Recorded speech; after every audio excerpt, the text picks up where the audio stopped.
jump into it then, shall we?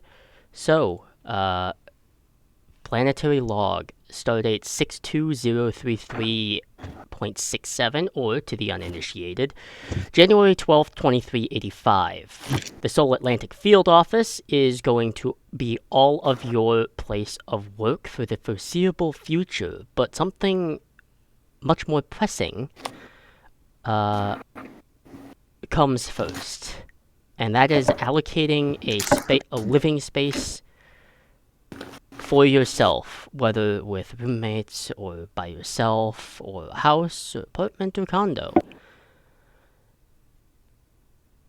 But I think we should maybe start with yeah,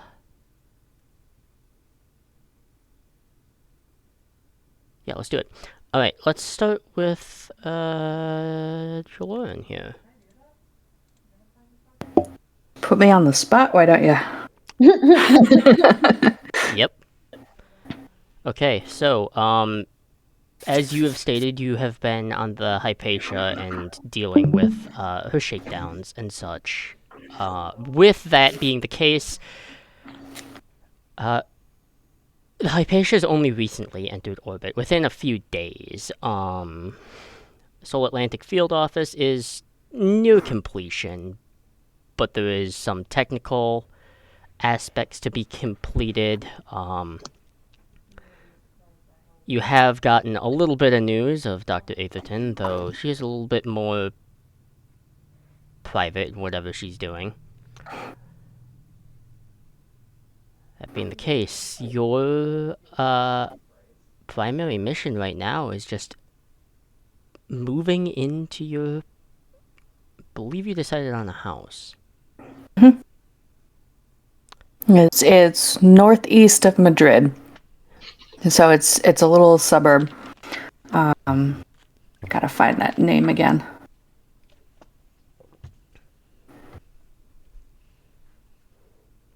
Alcobendas.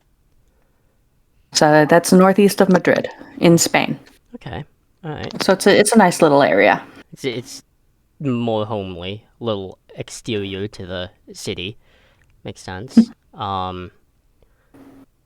Do you have particular people helping you move in, or is this more of a solo endeavor?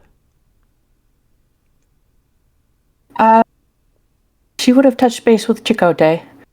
Okay. And then between the two of them, they probably would have reached out to see who's available among people they know from Voyager's crew.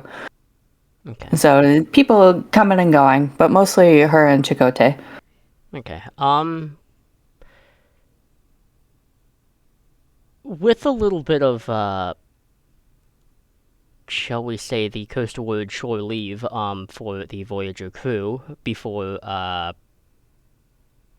there's a new iteration of Voyager, the Voyager A, which will be helmed and commanded by Chakotay at some point, though it's still going through some retrofits. As you are moving in, and it's a fairly nice sunny day, gives you one of those, like, familial looks that's just... It's not judgmental, but it is, like, casually, like, observant in almost the annoying way that siblings do.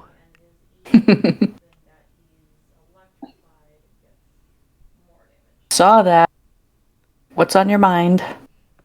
Oh, nothing, just... didn't think you'd be... taking a desk job, is all. Well, to be honest, neither did I. But you know how persuasive Tuvok can be. It can be incredibly persuasive, yes. Logical. Yes. Well, it's a nice house. Yeah, it's a good change of pace. And it'll be good to be here for now. We need a place to come back to. Well, that's That is entirely fair. I don't know how much longer I'll be staying on Earth, but for the time being, I can help you move in to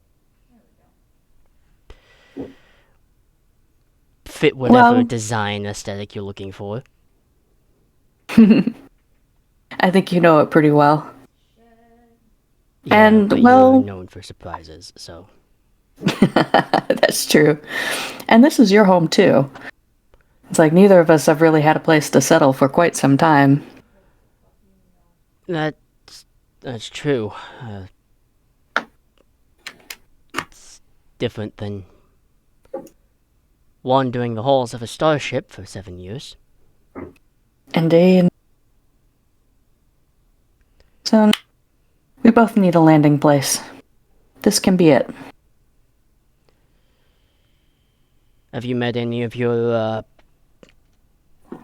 I guess crew is an interesting term here, but your team?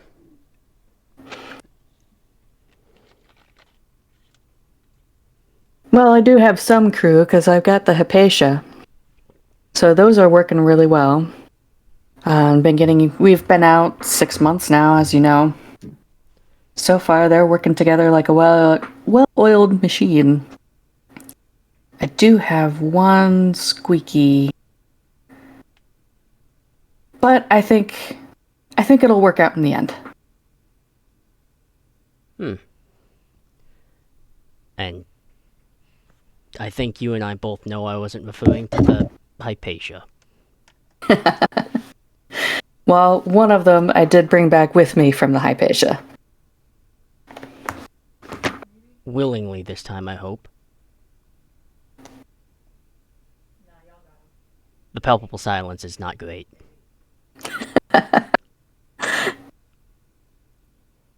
Well, let's say they made an interesting leap.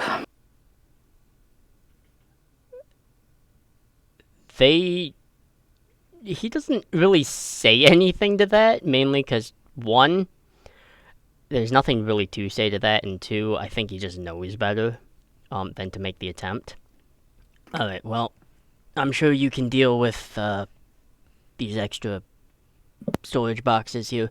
I'm gonna go get dinner or something started. You can I'll deal get with these your sorted. hostage situation that you have invented yourself. Hopefully, it isn't borrowed trouble. Oh, well, you are very accustomed to that, I'm sure, by this point. Very. All right, you go on. Get yourself familiar with the kitchen. I'll deal I with these will do boxes. such. Right. Um, Jordan, is there anything else that you're doing around here aside from, like, kind of moving in and looking for, like, various, like, qualities within this home or qualities that you want added to this home, looking through it? She's doing a quick scan and like try to figure out where would be the best places to install custom security and things of that sort. And then she's also keeping an eye out for Aurelia and seeing how Aurelia likes the area, as well as like just general how does she want to arrange furniture and what else does she want to bring in to kind of spruce up the space. Mm-hmm. Well, this may be the 24th century, but like any other home that you freshly move into, it's pretty damn barren when you get in.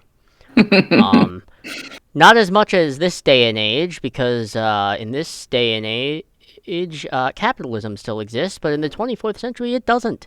So, but And in a lot of respects, she and Chakotay are kind of starting over, so they didn't bring a whole lot with them. mhm, So there's she's seeing a place as like, this is a blank canvas. She can do whatever she wants.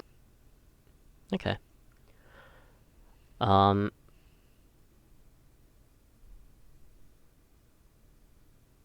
all right. Looking through, I mean, I would say this home isn't. It's not small by any means, but Mm-mm. like I would say overall size, it's Like as far as like the size of square feet, it's probably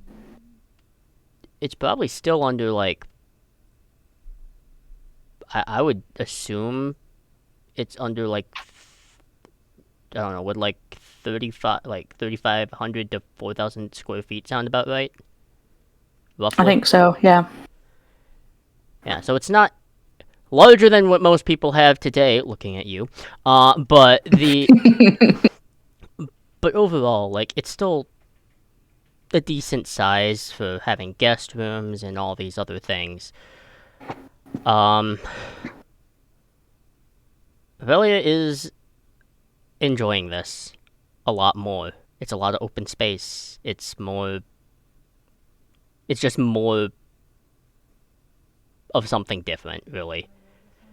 And she can kind of tell this is where they're settling for good. They've been in stations, they've been on starships, they've been in temporary apartment quarters in San Francisco.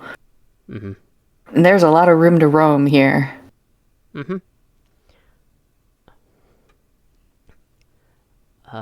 The placement of this house is also a little separate. Like it is very suburban in its setting, but it's a little bit distant from like any of the other buildings. So you are kind of left to be alone into your own devices for the most part.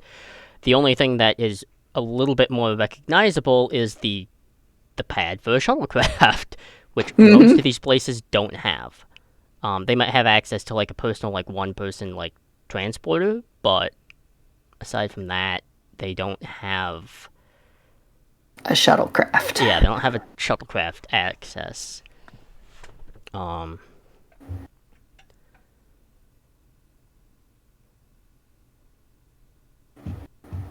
to which you actually get a communication. Um,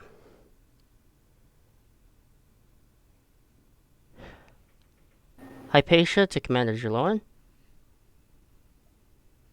Commander Jaloran here.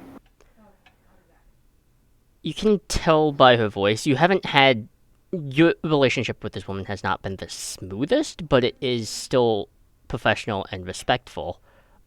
Is Master Chief Petty Officer Minvara Danessa, who is the Hypatia's chief engineering officer. I don't know what else to say, Commander, but what do you want me to do with our stowaway? Well, they're gonna need a place to live here. So, first things first, get in touch with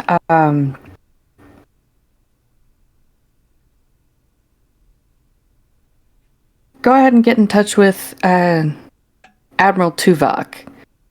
I'm sure he's got some things in mind that'll keep our little stowaway happy.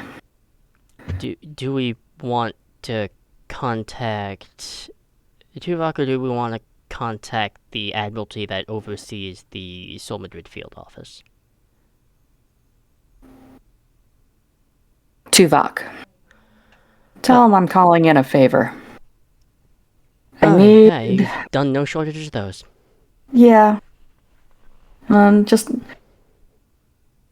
give him the outline of our stowaway and what they seem to be up to, and let them know. Let him know that they need a place nearby Madrid, somewhere either in Madrid or just outside Madrid. Something that settles their particular ambitions. Great, I'll get right on that. There is no like ceremonial preamble to disconnect. She just disconnects. She is not one for like saying like, "Oh, Yeah, yep, out" or anything like that. She's just very much is. She's one of those people who will just drop a call like once it's done. Is like just hang up. She won't say bye. It's just that. yeah, and Joanne's gotten used to that over the last few months. Mm-hmm. Which leads you to kind of wonder about your stowaway as we switch vignettes over to Kavai, who is still aboard the Hypatia. I'm sure one of the crew quarters has been hostily taken over by this point. Uh, Like a little gremlin. yeah. So, hmm. Let's see. Yeah.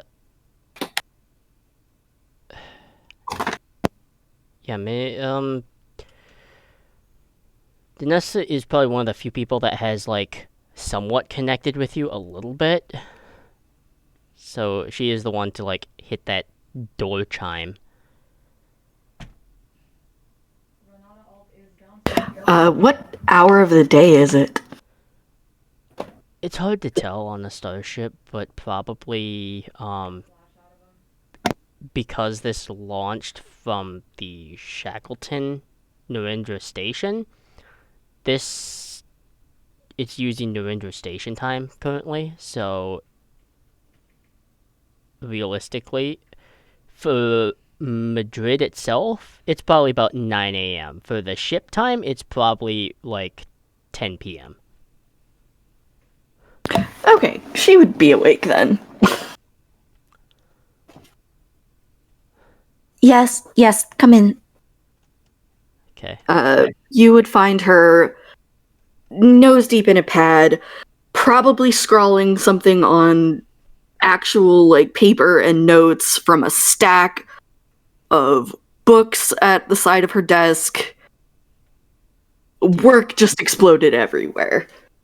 Did you use Not the an organized area, and it look? doesn't look like she's slept in days. Did, did you use the replicator to print out actual pen and paper? I needed as close to the original text as I could possibly get. When was the last time you slept? I'm an engineer and I look more presentable than you do right now. She sort of looks up, wide-eyed, um, almost manic.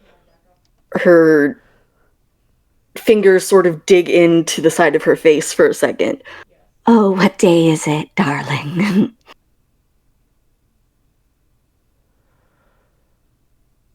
I don't know the full on Earth days, but I do believe that we are supposed to get your living situation figured out. So, computer, lights.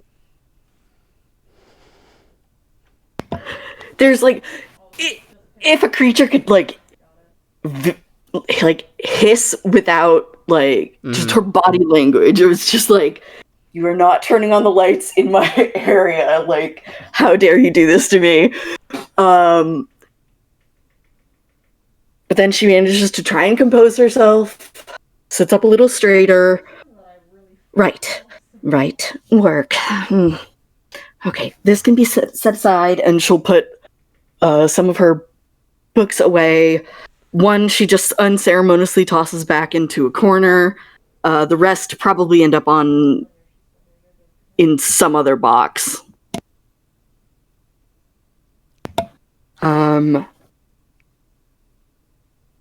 If this person is familiar with her, they would know that Kavai does not ever appear to wear the same outfit twice.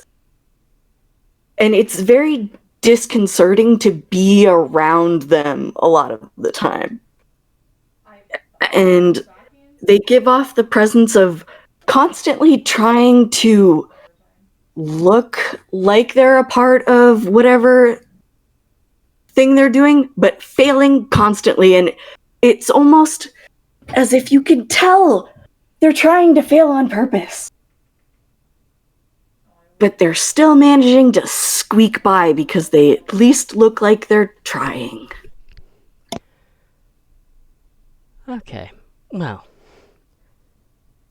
Pack up all your things that you wish to take with you. We're gonna stop at the San Francisco intelligence office.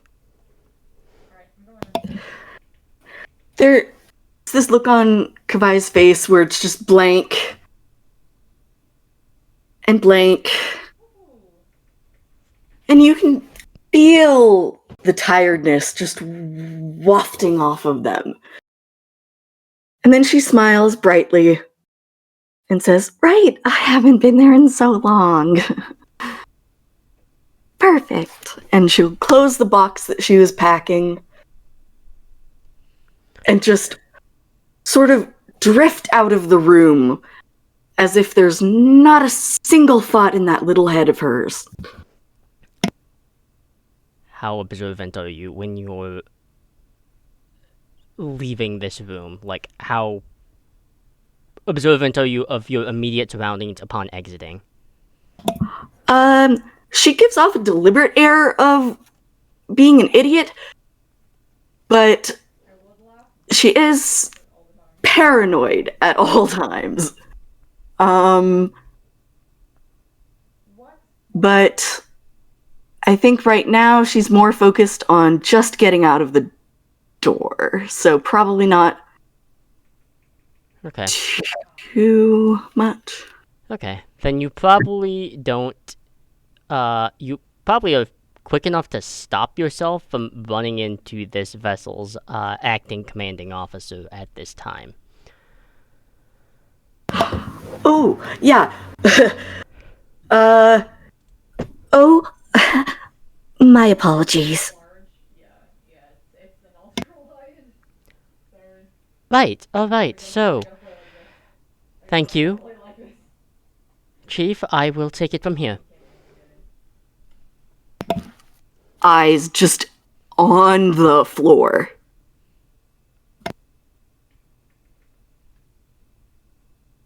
All right.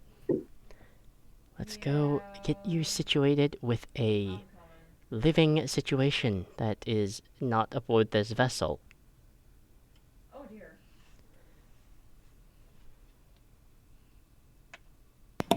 Vi nods and just moves to follow.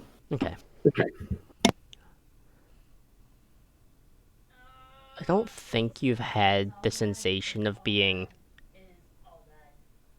like, transported from location to locale again in quite a while. I don't think Kavai has ever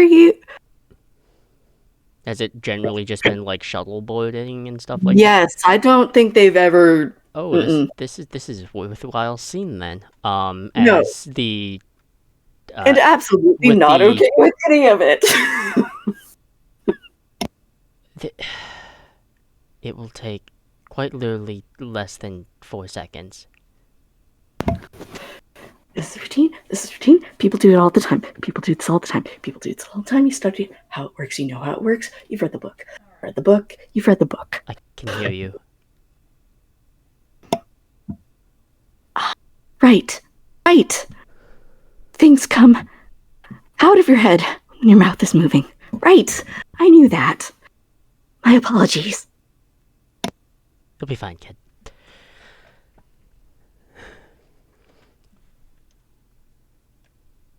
Go ahead, Chief.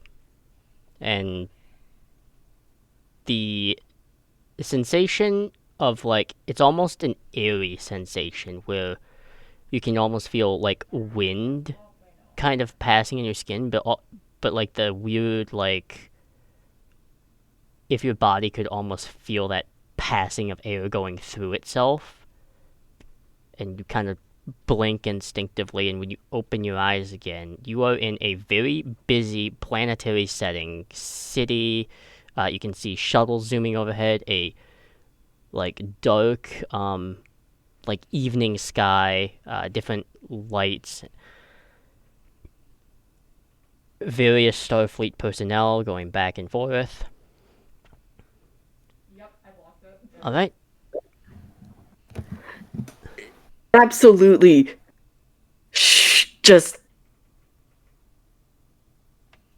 standing in not quite shock, but just like, you know, when you release a wild animal back into nature that's never been in nature? Yep. Yep. I'm just like, oh, good people. Yep. We're in the Starfleet intelligence branch, so it's not as much as the proper Starfleet academy or command space. It still consists of about 1,500 people, though. Straightens up. There's a look that crosses her face that goes from existential dread to you see something almost like click on of just like right around people again. It doesn't matter how tired she is. It's almost like just putting on like a retail mask. God, that phrase makes so much sense, and I wish it didn't. Yep. She That phrase As, hurts my soul. however, as she steps off the transporter pad, there is this look back that she gives over her shoulder. And while her skin is naturally green, there is an undertone of yellow that just flushes even brighter on her face. And for a second, anyone observing might think, oh, she got passed the hell out.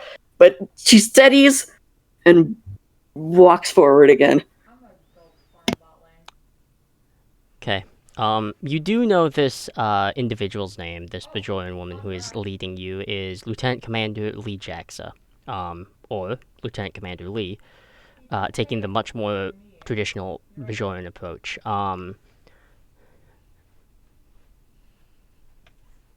As opposed to your typical, like, the uniform blue that you have, hers is much more that stuck in that it hasn't shifted over quite yet. It's that first contact, like Nemesis style, the dark kind of gray with the undershirt collar and all that.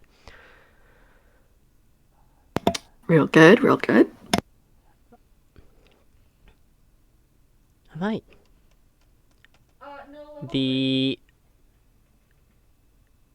You are led through. Maybe this is part of the design of this place, but the what the fuck is the halls? Jesus fuck. Okay. I've been in buildings. The halls of this place are maybe intentionally a little confusing, but you are eventually led to an kind of a office space. Wait here. I will converse with the Admiralty. Understood. The moment they're out of my sight, I go digging through my box, grab the actual piece of paper, and just make my own little map of how to get out of here if I need to, and put that back where it belongs. And then just sit and go back to writing on my pad. Just absolutely manic. Okay. It's kind of like waiting in. God, the best depiction to feel like how you're dealing with this is the amount of time that you're waiting. It feels like you're waiting in the line at like a DMV. Really, it does. That's kind of how time seems to be moving here right now. Oh, you absolutely get those shots of her, like, those micro sleeps where you're asleep for like 2 seconds and you jerk back awake. Oh yeah. It will happen. But eventually, Lieutenant Commander Lee comes out of the office. Well, you have a few options before you. Are you someone who's more into city life or a little bit exterior?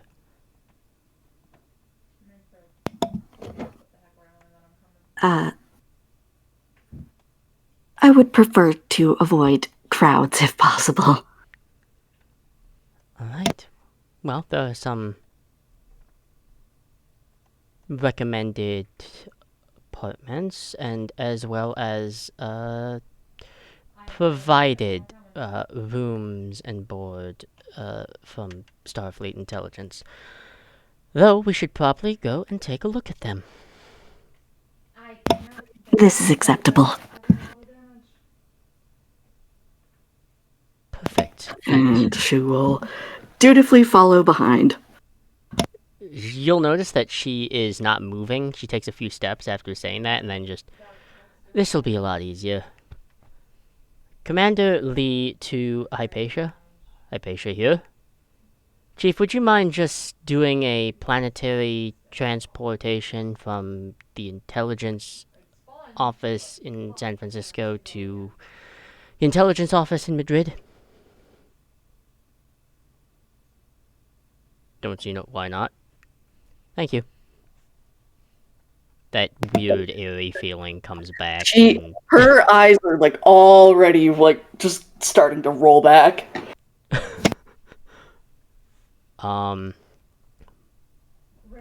Takes only a few seconds once again, and you are in a very sunny place now.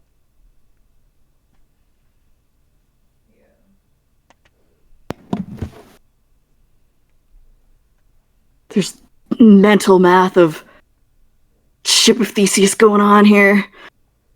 Oh no. Yeah, no, our girl's not okay.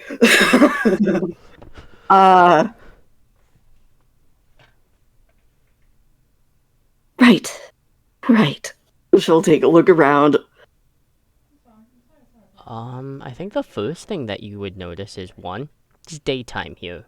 In fact, it's middle of morning, and you can hear like subtle like cafe music on streets here. You can smell some like fresh like Spanish street food, and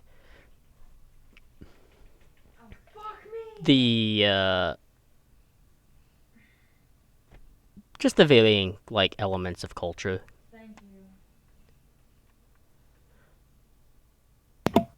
It all just feels too normal.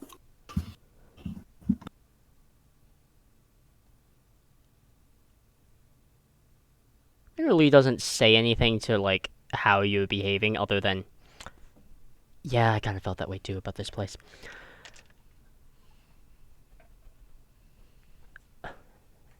She will lead you to one of the kind of exterior portion of the city. It's a small like apartment like complex, very I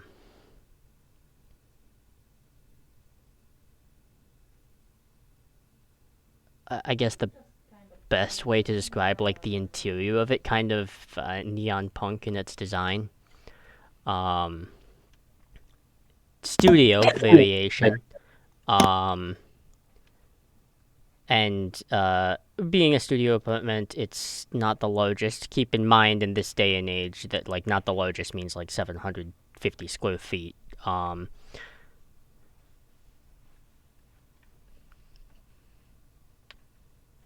this is an option for you. I don't know if this is exactly what you're looking for, or if you're looking for something a little less like this. I think she just sort of shakes her head. This is fine. Are you sure? Yes. All right. Very simply put.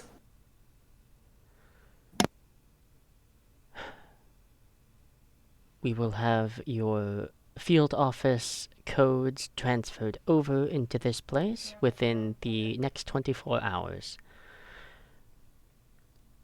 There should be a AI system to help any of the Madrid field office operatives get accustomed to their work or place of living. If you need any assistance, please just ask for Juno and she should be able to help. Yes, of course. Thank you. She'll nod. And Kavai? Yes, sir.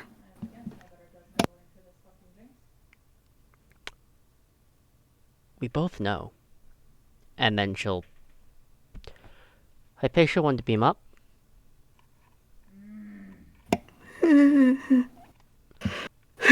think it's just sort of like, no, what? And then she just sort of sits. Okay. Again, this is a studio apartment, but it is not been moved into. It is very barren currently. I think she only has the one box. I think she'll just sit the box down and sit on the box. Okay. Well, you are pondering perhaps the error of your grandiose mistake. We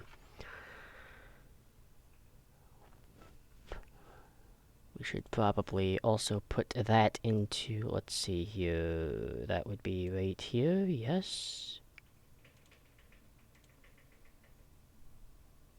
There we go.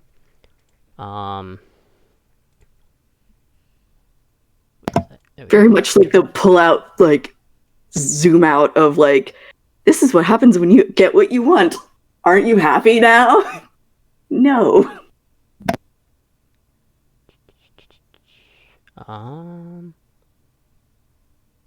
There we go. Right. That being completed, I think we'll shift over to someone who is a little bit more aware of their situation, and that is Ensign Mira Loris. Where are you staying in this whole transfer into your new place of work? And Little, you are muted if you are speaking.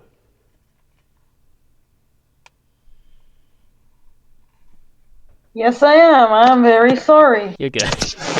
You're good. I am pretty good at keeping an eye on that. For Ensign Mira Loris, your situation is very unique. Is there a particular abode, apartment, or place that you are staying at? Well, she used to be staying in like a very rundown apartment. Basically, it was a rat hole that she kind of lived in because, well, she was doing a lot of illegal activities. So unfortunately, she couldn't really stay anywhere presentable, and this was kind of a place where they were just kind of hiding her. That's Mm-hmm. just it. But obviously, you can't stay in such an unsanitary place and in such a, I wouldn't say unsavory, yeah, unsavory neighborhood, and far too close to all the people that she is supposed to be leaving behind and never talk to again. Um, so she obviously had to kind of move somewhere else. Mm-hmm. Starfleet has its own protocols for certain individuals like this, so it makes it a little easier for you because they are willing to kind of help you adjust a bit in terms of living situation. So they'll advise you of if you don't want like a huge like house or anything like that, that's fine. They can set you up kind of similar to how Kafai was set up with like a studio apartment, and it doesn't have to be as grandiose. It could be very like Spartan in its presentation. Yeah, Mira, first of all, when people have boxes, Mira has like a duffel bag of stuff that she needs. And she's not used to big, grand rooms and such in houses. Okay. So she wouldn't feel comfortable in a big place. So just an apartment, that would be cool. And she would still be thankful because normally she would just have a room and that's it. Okay. I would say then the place you're given it's a little bit closer to the Madrid field office. One, it's just that's just where it's located, and two, it probably has a secondary purpose of like certain Starfleet personnel wanting to keep an eye on you a little bit. Um, but overall, its design, it's more studio-esque in its appearance, but it's much more, like I said, it's much more Spartan and utilitarian in its design. So, um, there's a lot of like stainless steel like design adds to it, and you do have access to like a hollow feed for media and stuff like that. But you can set up the rest of the space is easy enough to set up like a bed or like a punching bag or something like that. The individual who is overseeing this is actually a NPCs.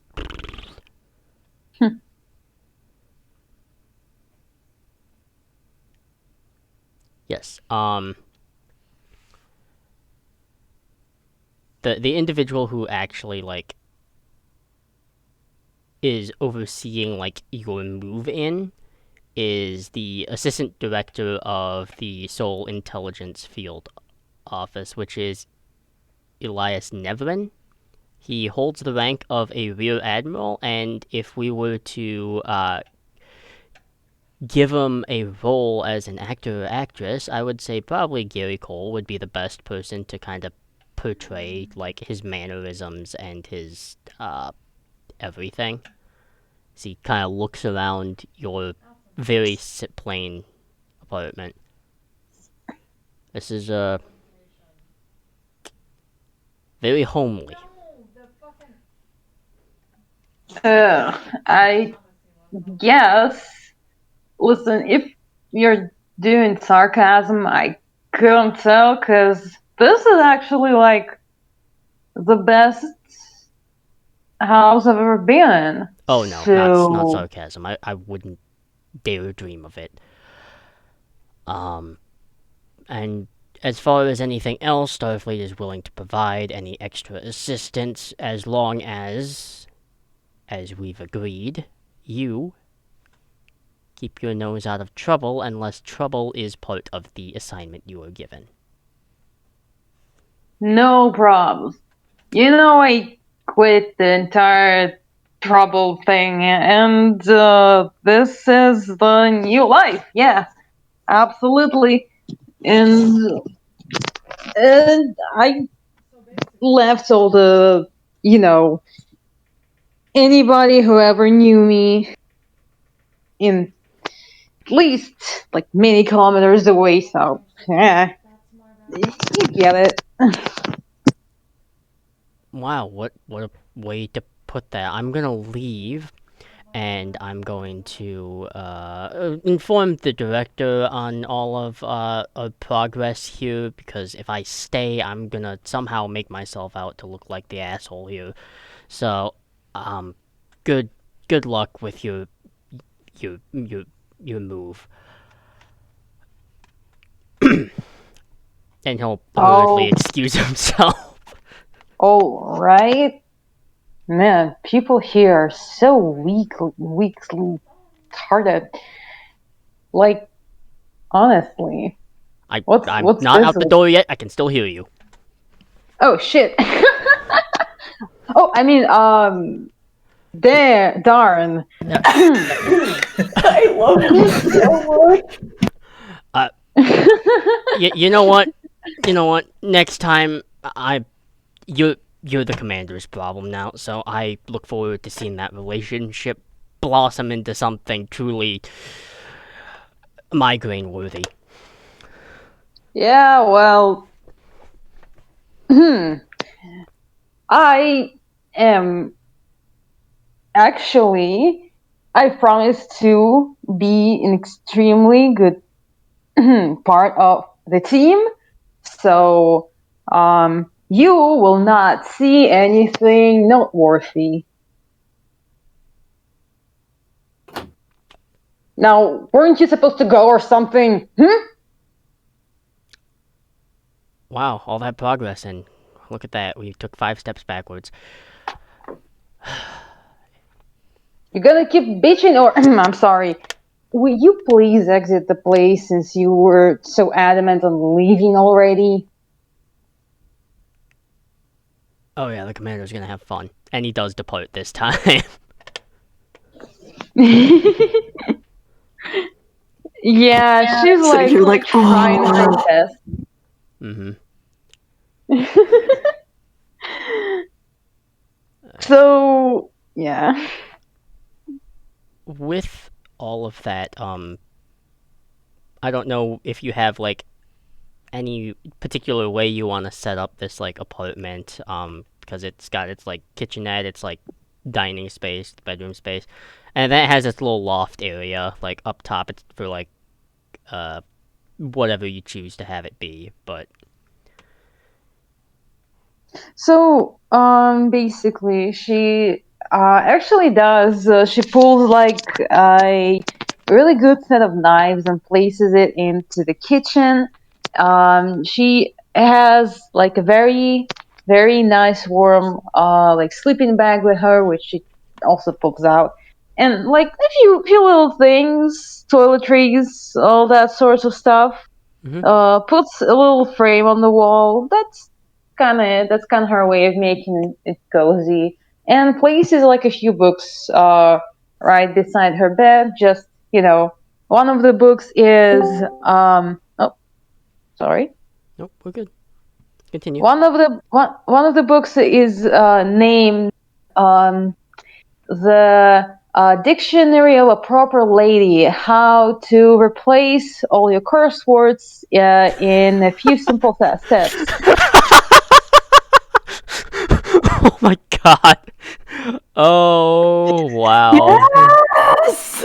This is Half pages are dog-eared within the book. oh my Also, it was god. also it was God, clearly they're stolen really- from a library.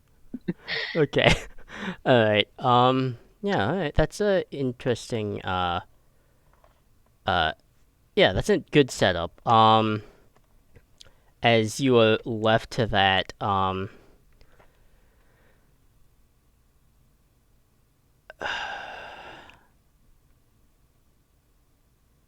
Lieutenant Commander Tate Mahone, Yes. you have not had the misfortune of having to allocate yourself a apartment or condo or anything of the like. That has been supplied for you. Um, the question I have for you is this something that you are more accepting of having, or is it a little irritating to you that it was just supplied to you? Both. I mean, I've come to expect this a little bit, but it would be nice to choose my own place. So the best way to describe this is it's a little annoying because it wasn't through your own merits, it's just through association. Pretty much. Okay. What does your place look like? It's an apartment. It's a little bit bigger than the others. Not significantly bigger, but noticeably. Um, there's not much in there, to be honest. There's like beds and there's like the basic stuff. But on one wall there's a series of shelves with many model ships. Okay. Um, Would you like to list just a couple of the classifications of ships? sure. Let me pull up my classification list because I have a list of them. Perfect.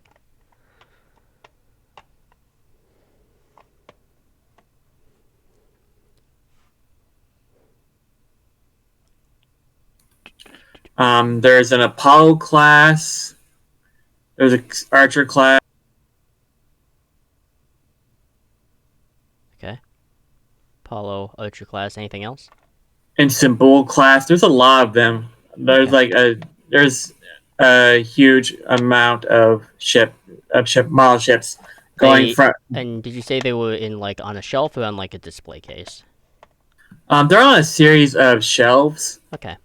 because Tate wants to be able to touch them and interact with them. Doesn't want to put them in a case. Okay, that's fair.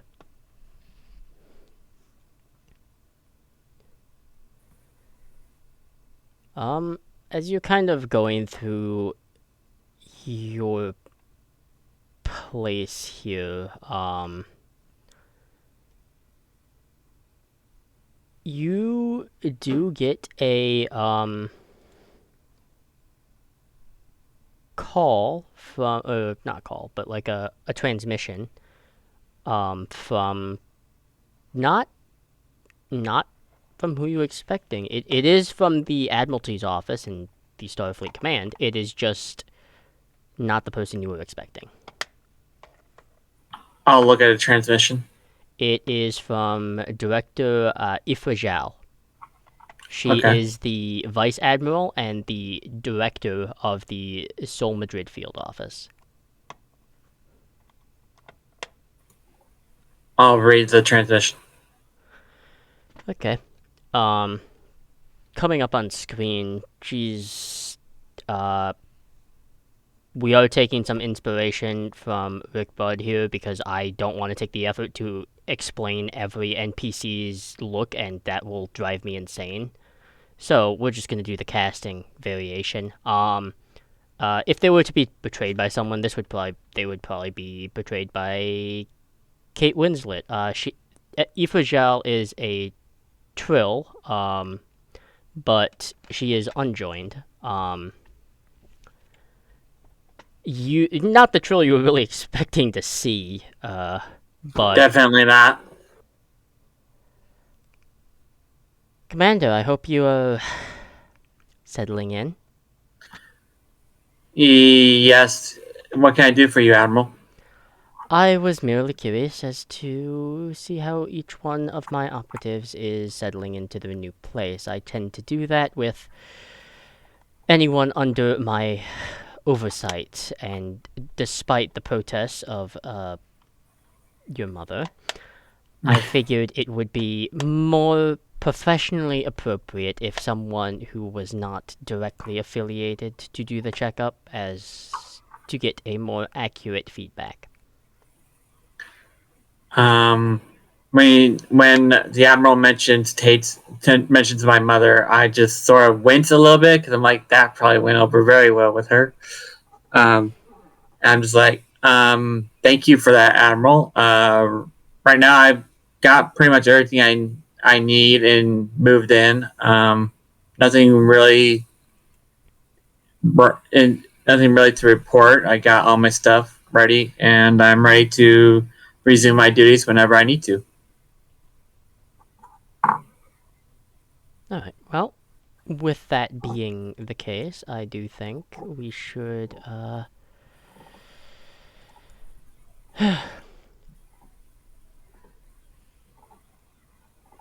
have you become aware of what your duties are yet, Commander?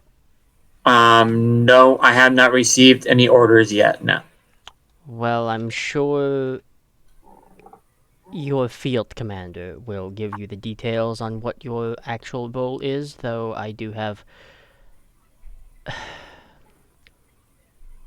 I understand your situation is unique and that still is being worked through. That being said, with so many memories, things are jumbled, and with that to be put into place, I want to caution you. Not that I think the Madrid field office will do anything to take advantage of any past life information. I do believe that subsect branches might. So just be on your guard. I am the guardian of these memories. Admiral, I'll guard them with everything I have. That is a almost healthy way to approach it, but don't be the only one to guard them. Understood, sir. Have a good afternoon, and do check out the Madrid field office operations site. It's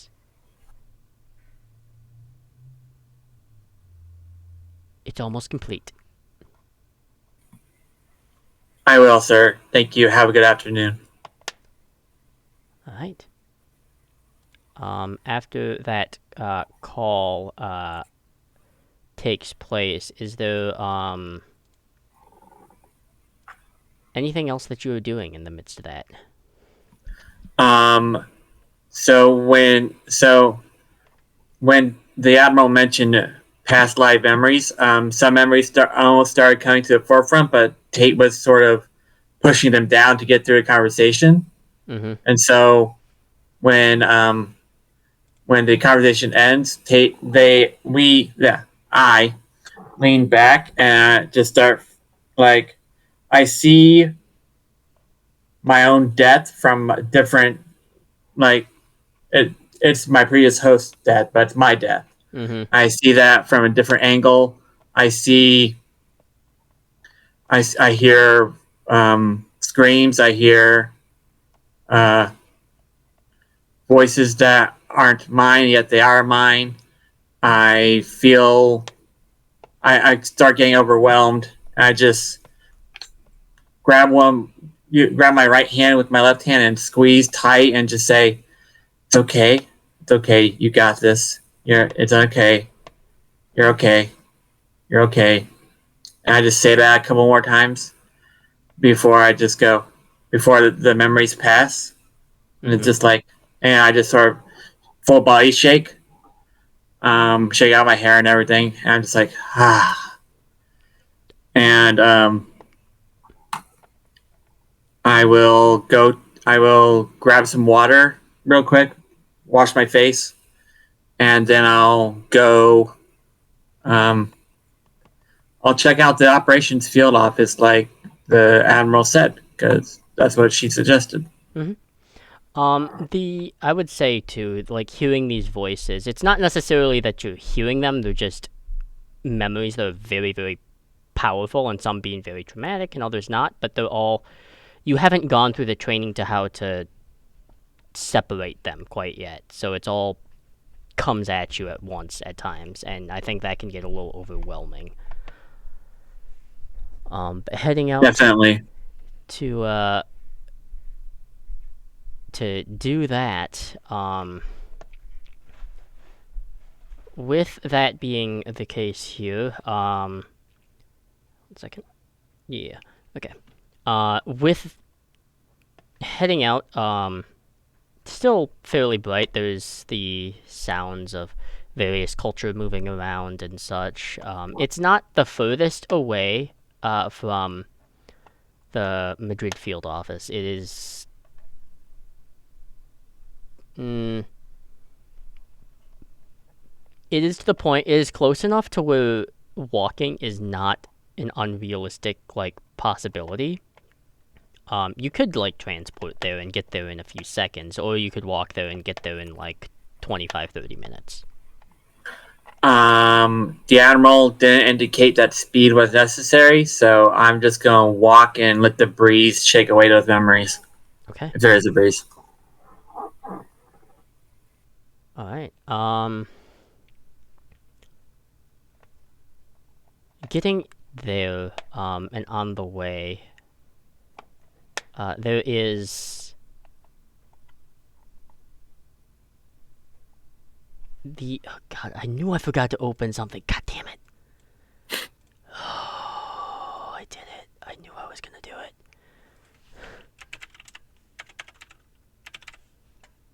Damn it. I mean, I have it. What are you talking about? I got it. The walking there proves no issue. In fact, it's very mellowing. You can hear the subtle different musics and stuff being played. Unlike the Starfleet and command areas of the United States, God, this is so harsh to say, but I mean, it's true in some veins. The Sol Atlantic branch of Starfleet is much more storied and cultured, so you can definitely see that. But yeah, getting to the Sol Atlantic field office is no difficult feat, and entering through the ground floor. The ground floor contains, which is a civilian, technically, where it's more of a. This is the facade it presents. It is a civilian, like, news and outsource type of place. The main people running it are civilian access, but they do recognize Starfleet, and they don't know exactly what goes on a couple levels up, but they're not going to bother you about it, because higher powers that be have told them to leave it be. You are actually greeted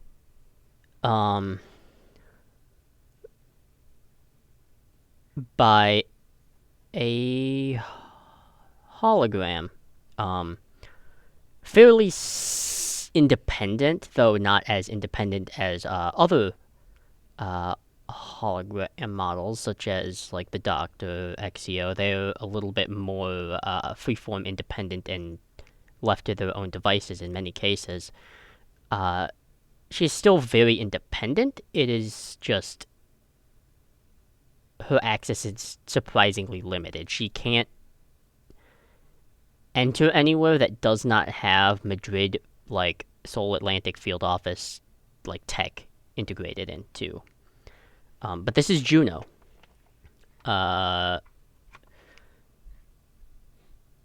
Juno is probably portrayed by, I would say, a probably slightly older.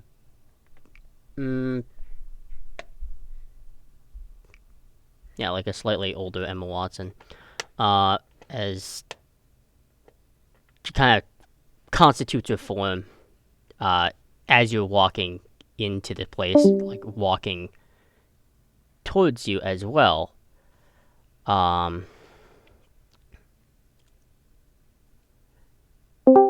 And with that, she greets you. Good morning, Commander.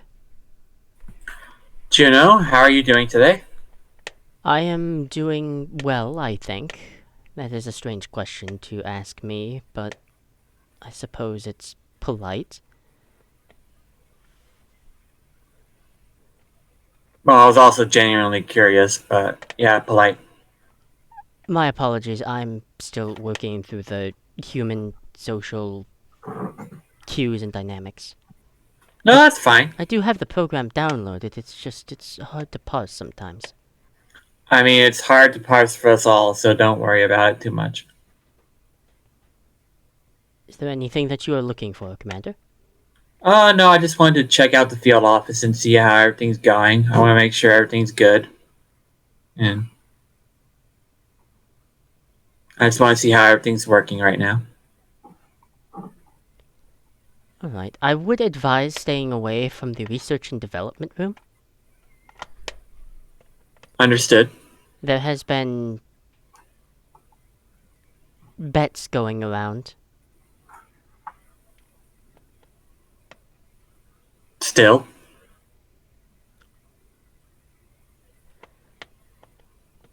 One bet is a foreign source from Daystrom. But regardless, I can of course tour you around the field office. Certain access ports you won't have permission to enter without higher authority, of course, but Understood. even I don't have access to some of them. Yeah. Alright. Well, let's get to it, and you can tell me about what's going on, and you can tell me about your day, if you want. I have never told anyone about my day. Where to begin? And that will lead you into a whole tangent that will last probably about 3 hours. Um, Yeah, Tate's too polite to try and end the conversation, so to listen mostly intently. okay. With Tate that, was raised with too many manners. oh wow, what a weird problem to have. Um, but with that and the mention of the soul and the research and development lab, um, I think what we will do is what we are going to do now is take that 10-minute break here because we need to get in the habit of that and actually, like, hydrate and stuff because that's healthy. So we will take 10, and you don't have to leave this spot at all, but I mean, going to the bathroom, getting a drink of water, any of that, that should be done. Stretch. Yep.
Okay, so we are back here now.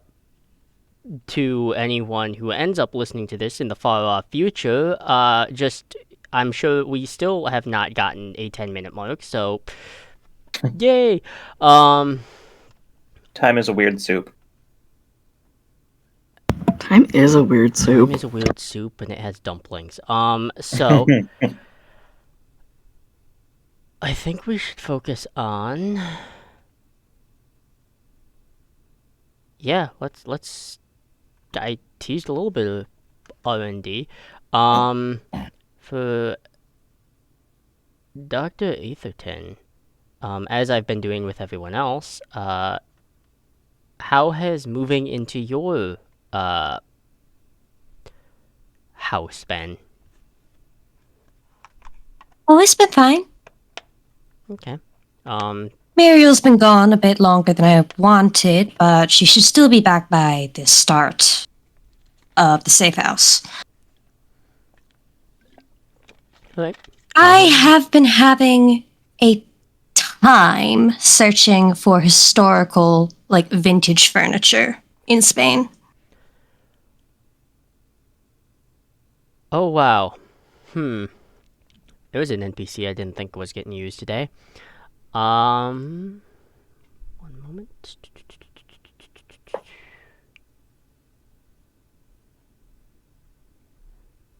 One moment. Right, extra NPCs.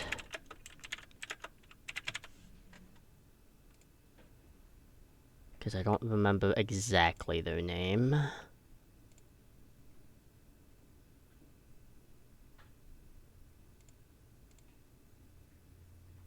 I am also on my downtime furiously composing a memo to oh shoot, I'm sorry. Either Tate or Jaloran, whichever one is in charge of That would buying be the Jalor. equipment. Okay. I think, I don't know, is that me or you, Lynn? It would be Jaloran. Jaloran. Alright, it's Jaloran. Okay. I am furiously bargaining for an industrial replicator, specifically for R&D. Jaloran may surprise you. Okay. With that being the case, but looking for vintage like furniture, there is in like the downtown aspect of Madrid, there is a Ferengi that might delve in cultural and antique furniture and wares. Excellent. Where are they? They're not too far away from the proper like Madrid field office. Being, I mean, if you were to transport instantaneous, but if you were to walk, about 45 minutes away. I think Clarice is going to transport because Muriel and Clarice Atherton actually moved into a small cottage in Seville. Okay. The Ferengi's name is Zed. He is a wormy and weaselly little shit. God, who is the best indicator for playing someone like this? Let me look really quick.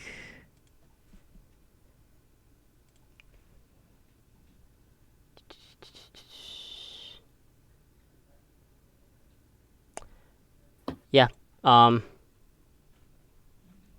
to tell between all what would be considered costume prosthetics, but I mean, in terms of a little bit of personality, Jack Nicholson seems appropriate. There is plenty of vintage furniture from like anything from like the 17th to modern day in terms of century. Excuse me, sir. Yes? I just had a couple of questions, if you didn't mind. No, go ahead. Well, I'm recently moving into the area, and I was wondering if I could purchase basically an entire living room set. Hmm. It doesn't have to match.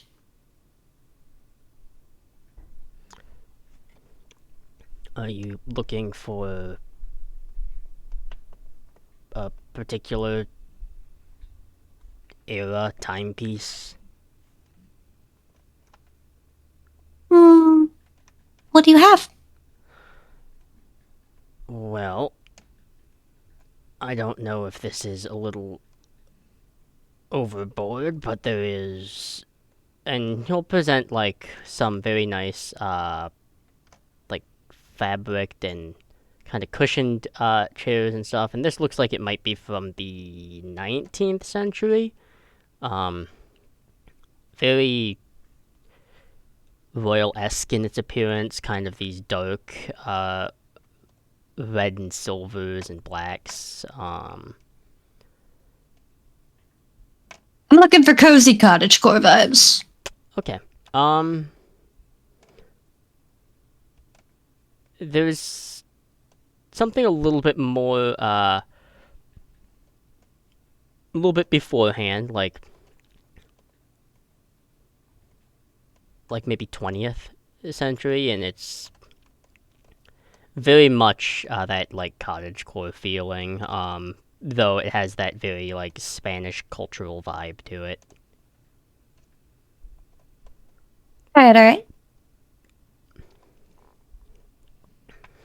I think this will do, and I want that lamp over there, and, is that a replica or an actual early model phaser?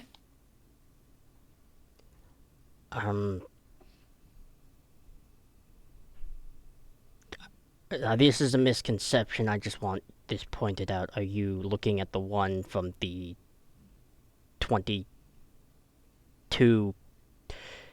and 40s one? Because the other one over there, that's a phase pistol. That is not a phaser.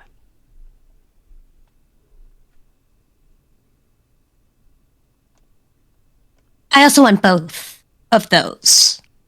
Okay, well, we're gonna have to have a trade of some kind here, because these are not easy to find. What do you want?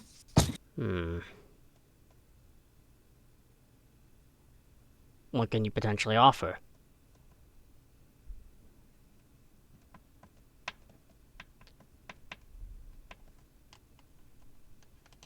Don't mind me frantically trying to do math in my head of what Clary could possibly own at this point that isn't explosive or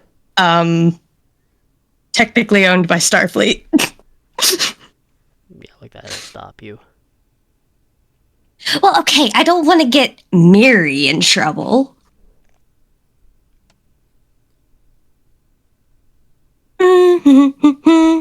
I offer. Well, actually, are they replicas or are they original models? No, these look original. There's some wear and tear, but they do look like the actual thing. They don't have any of like the battery charges to them, but they look real enough. All right. And what does this place look like? What is this dude missing in his life? What is the spice that he needs to become the best shop in town?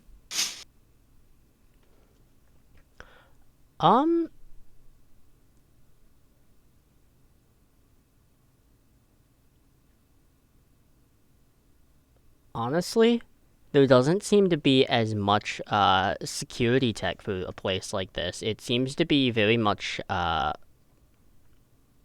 very low tech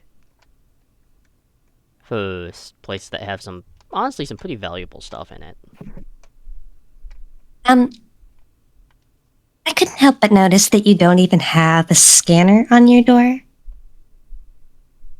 Okay. That is true.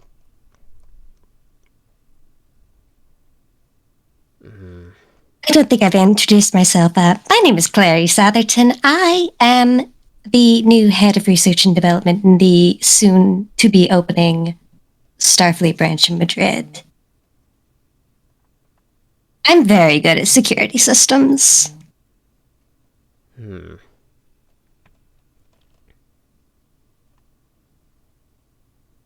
I also really want the entire living room set. Both the phaser pistol and the phaser and that lamp. You're just tagging a whole bunch of stuff. Well, if you want to embed a security system into my abode, I would not be opposed to that. And if that were to be the case, I would want something a little bit more extra for that, because just installing the system, how about you also are responsible for, let's say, the upkeep for the better part of a year?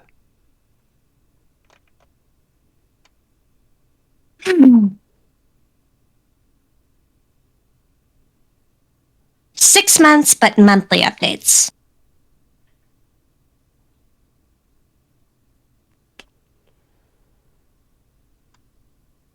Somehow I feel like you're not gonna back down from that one.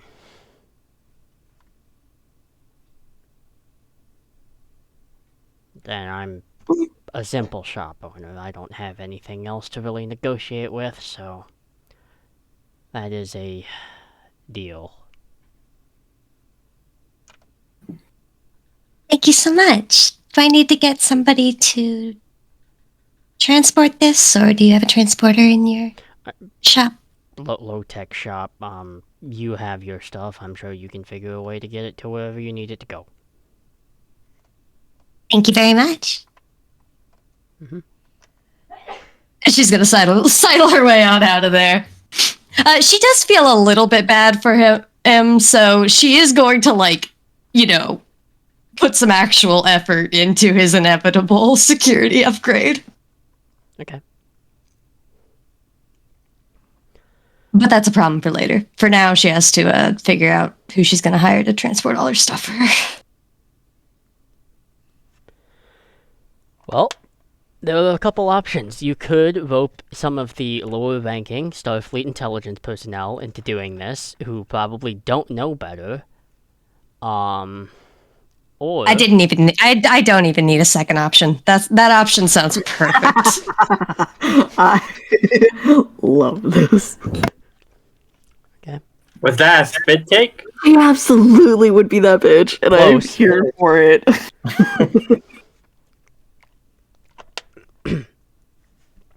Okay. To note, you will probably need to find members of Starfleet that hold the rank of probably petty officer of any class or lower, simply because it's really hard for them to say no, as opposed to anyone of higher station. Do I know if... Well, actually, I don't know. I don't know who would be in charge of staffing. But do I know if they're currently on the clock, so to speak? That actually falls under Jaloran's purview as well. But Jaloran's a comm badge contact away. Yeah, I'll see if Jaloran's free to answer a call. Okay.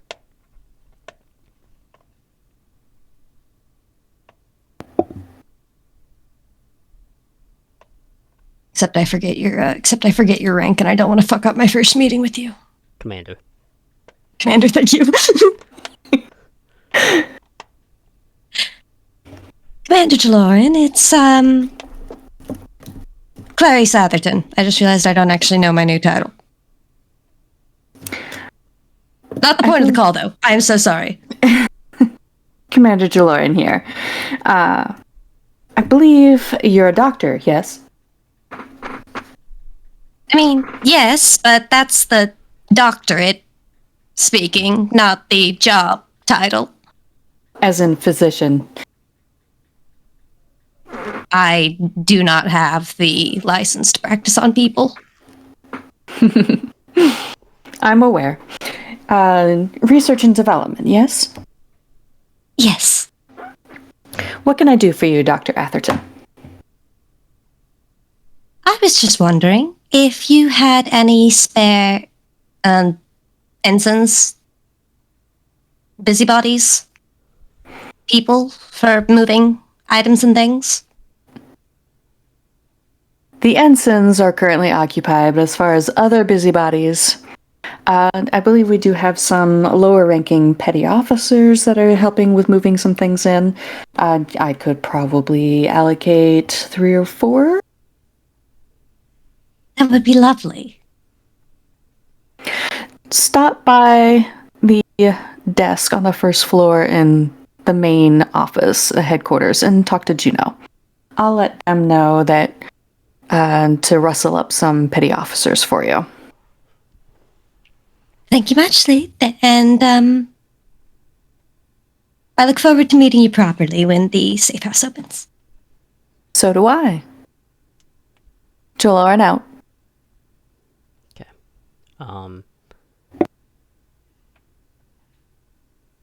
Getting to the safe house, you do meet Juno, and that is post conversation with Lieutenant Commander Tate Mahone, as they were kind of going through Juno talking to Commander Mahone. I have a visitor. I will be right back. Okay. And she, her form kind of vanishes and reconstitutes at the main desk area. Hello. Hello. I'm here for the interns. She has already forgotten what rank they were. Petty officer. No, that's in character. Let me look. And she kind of moves her hand outwards, and like almost a holographic screen kind of tosses up. Let's see, who has the time to help? Move furniture. Move furniture. Interesting intelligence task. She taps Someone's a gotta few, do it. She taps a few names. I'm sure they will find the exercise useful. They will be with you shortly. Juno? Yes. Do you have my staff list yet? I do not. That is unfortunately being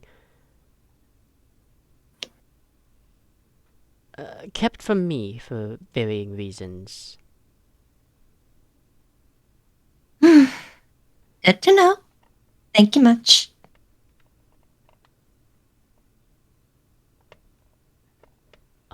As she disappears again, various people that have the rank of like crewmen or petty officers will have pads light up. Kavai, yours is one of them. Probably takes her a couple seconds to even realize that there's like even another notification going on. She's lines deep in whatever code she's working on and just looks at that blinking with disgust, waits longer, realizes she can't ignore it any longer, and answers. It's not really anything except a request of presence and transporter coordinates. Just an absolute... all of the exhaustion on their face. Right. As if this might as well be happening today.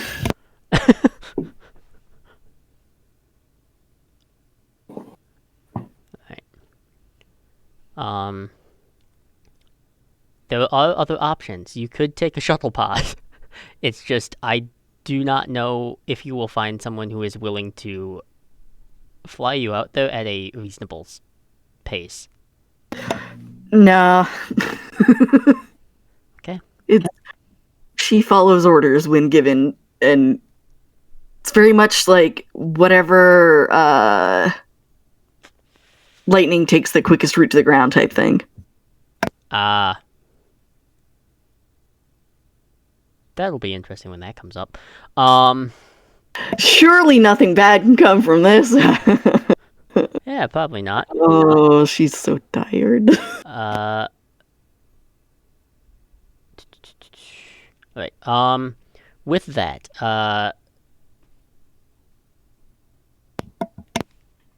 Dr. Atherton, you have your help arrive, various petty officers. Some seem like, oh, cool, I can, get out of doing any, field or action, or just, reports of any kind. There is one among that looks maybe a little, out of sorts. Probably hasn't gone through a transporter until very recently.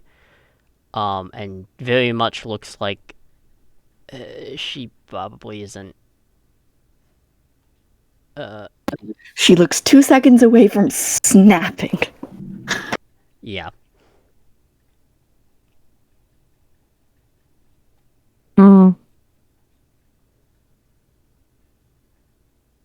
Are you alright there? I think just almost at that, she looks like she's about to jolt out of her dang skin. But she'll straighten up. Yes, sir. Oh, you do not have to call me sir, I promise. I am...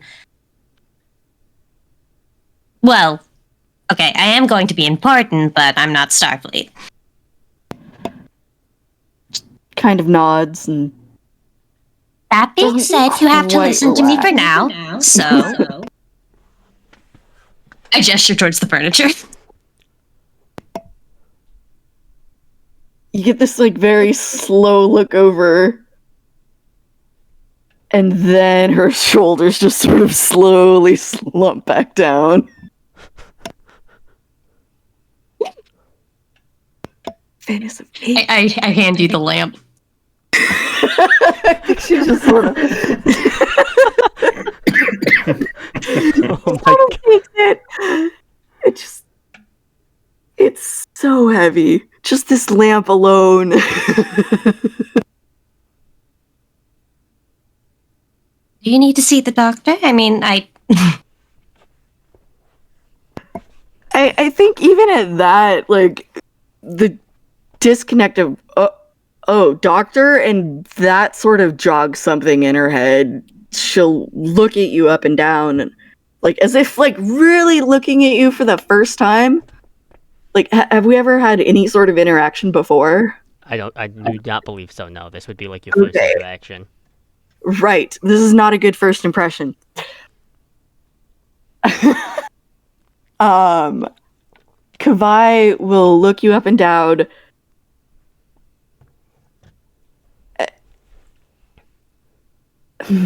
Hang on. I need to make a roll for something.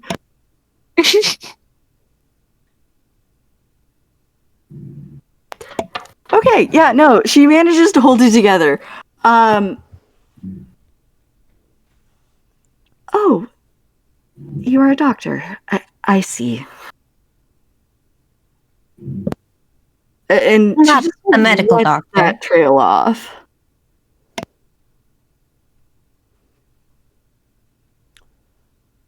Okay. I'm sorry, I missed what you said. Not a medical doctor. Very slow nod. Then she relaxes again. Okay. Ah. Even better then. But if you need a medical doctor... Quite not. No. Okay. Important point to note, it is a fairly sunny day out, so,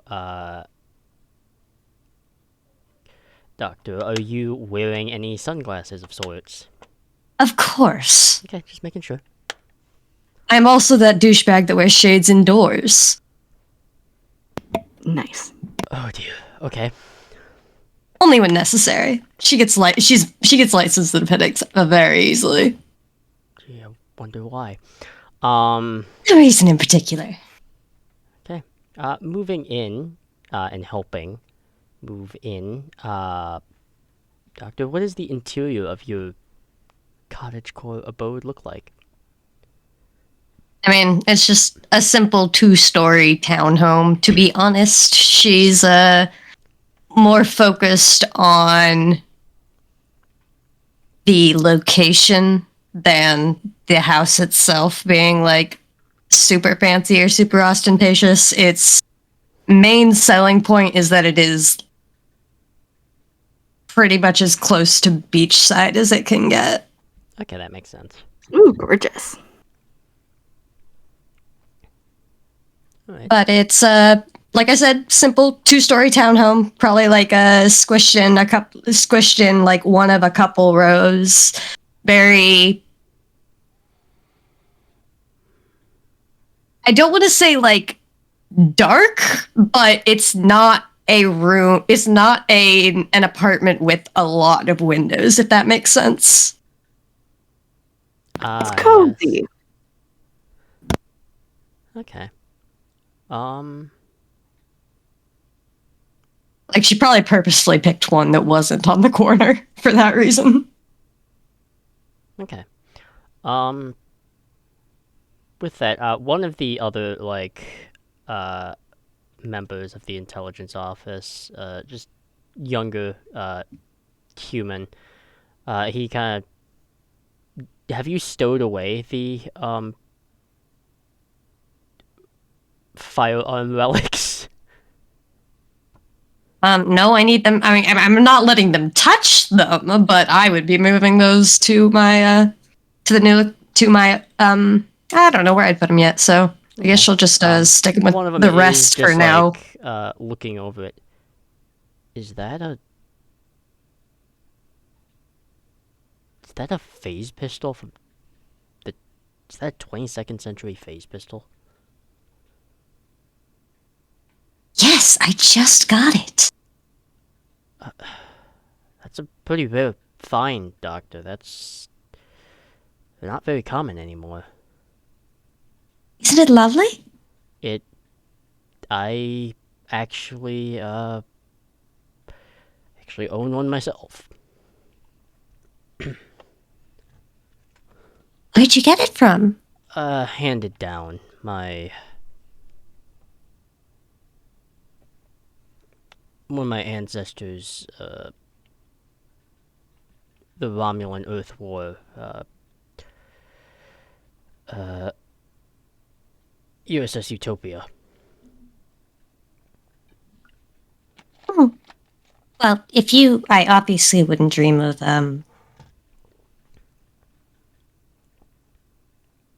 I wouldn't dream of asking to see something so nostalgic to you. But if you happen across any other antique weapons, I have a hobby of collecting them. That's actually pretty cool. Is there anywhere you want these particular chairs? Is this like the? Is this Oh yes, kitchen those set? chairs are second floor. Second floor. Okay. That couch is first floor. Got it. The rest all head off. Kvi, you're kind of welcome to set that lamp wherever you need to. She would have probably put that down somewhere safe, and if there's books that need to be put out, she's like already on alphabetizing them, just like almost as if it's like habit of just like, oh, I see books, there's a bookshelf, this is what has to be done now. There would be a lot of books. They're not actually Clarice's, they're Clarice's wife's. Which she would mention if she saw you sorting them. So be careful with them, please.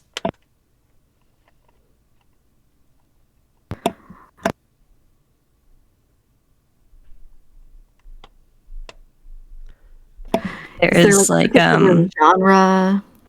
yes, an absurd number of murder mysteries. Oh, okay. Then for Just a any quite particular, frankly nearly disturbing number. okay, any particular well-known ones, like Kavai would definitely pause over them and be like, "Oh, I read this one," or make some sort of small remark of, "I haven't read this one yet. I can't find this anywhere. Your wife is so lucky. What a beautiful collection." All that sort of stuff. Actually, one that Miri probably would have, is, like a original print that has been so carefully cared for and restored is an original print of Agatha Christie's And Then There Were None. Ooh. I don't know if Kavai would know the significance of Terran works all that well yet, but seeing that it is so well taken care of, that'll give her pause to be like, "What is this one? If you do not mind my asking." That one's actually an antique. It was, I think her grandmother's? It's... Oh. She's always been very into the murder mysteries. It's a family thing. Apparently there was a big, murder. Oh. I just, the eyebrow just goes up. Like, ooh, scandal. Oh, she will happily gossip until she will happily sit there and gossip if Kavai shows the slightest interest. Yes. The moment anything that comes up, you've kind of got them. I don't want to like take up too much time by like actually telling the story, but long story short, one of Mary's ancestors was briefly what's the word? I'm sorry. Not arrested, accused. That's the word I was thinking. Briefly accused of murder. And her then husband, a detective, went through like all this effort to basically free her name. And Kavai is probably like the perfect audience. She gasps in all the right places, asks questions for like more of this story, and like just is very interested in this the entire time. It's the most animated and alive you've seen her. Okay. We just met, so this is pretty much my first impression of you. Yeah. Good. And in addition to that, as the two of you just kind of get tunnel visioned and enraptured into your conversation, Kavai, you got the best end of this deal. The other three did not. They're still moving stuff in. Oh yeah, she's absolutely like occasionally like throwing a command over her shoulder at them and like, no, that goes over there. Oh, this is exactly how I got out of everything. But with that, as those conversations take place, we move on to... Do I consider them a...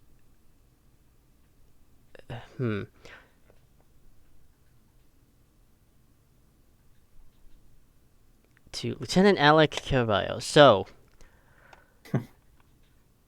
where do you find yourself in this moment, aside from looking for a place if you have not already found one? So, if there's something even remotely close to whatever is the closest to just like crew bunks, that's where Alec is moving into. That's really sad, but yeah, there are places like that. Yep. Yeah. This would be just sort of like, is it like on site or is there somewhere just sort of nearby? There are a couple of like on-site places, but they're generally meant to be temporary stays. Even better. So I think Alec just sort of like walks in just looks around. He's like wearing his uniform, but it's definitely like open in the front, like it's like not in Much more any way. casual. Very much so. He's got a single duffel bag slung over his back. It's like a Starfleet Academy duffel bag. It's got like the logo and everything like on it. He just kind of like looks around, nods, and goes, "Yeah, this will work."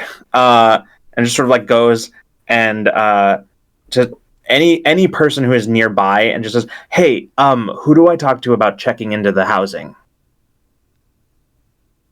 I think the poor, like, civilian that is working this desk, who is for the, like, first floor, like, Federation News, like, cast and outlet, they don't really have any idea what's going on up above, but they do know who to contact, because this is probably not the first time this has happened in recent weeks, as they press a comm button.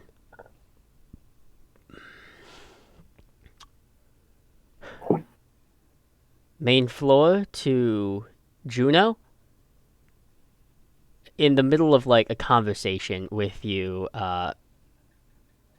Commander Hone, the conversation stops. Is just kind of, if a hologram could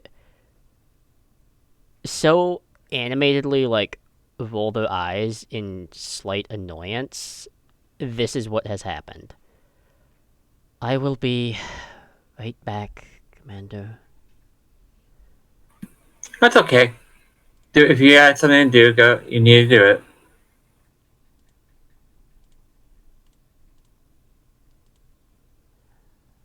Yeah. As they disappear from Lieutenant Commander Tate Mahone, they reappear in front of you, Alec. Hello, I am Juno, the resident Seoul Atlantic Field Office caretaker. Perfect. I'm Alec. Lieutenant Caraballo.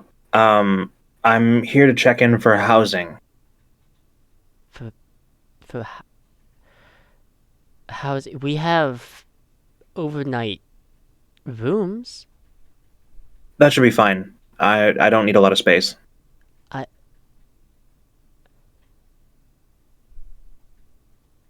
Are you on the manifest? That depends. The crew manifest, or I am. I actually have. I just transferred. No, I see your name there. Oh, that's incredibly curious. That's me. She does enjoy handpicking her team.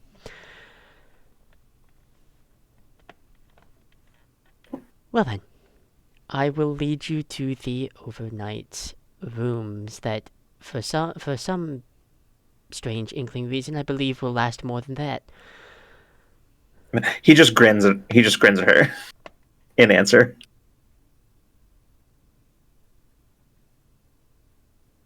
I can't tell if he's doing it to hurt them or himself. It's so good. Right, follow me. And right. Rather than walk, she is doing this in a much more, I guess, hologrammed, hurried fashion, where her form kind of blinks out and blinks in a slightly farther area as she just kind of waits. Mm-hmm. Yeah, Alec will just sort of sling the duffel a little higher on his shoulder, and just kind of do like sort of like a slow jog to keep up. Mm-hmm. There is a back area turbo lift that has like the Federation like symbol there.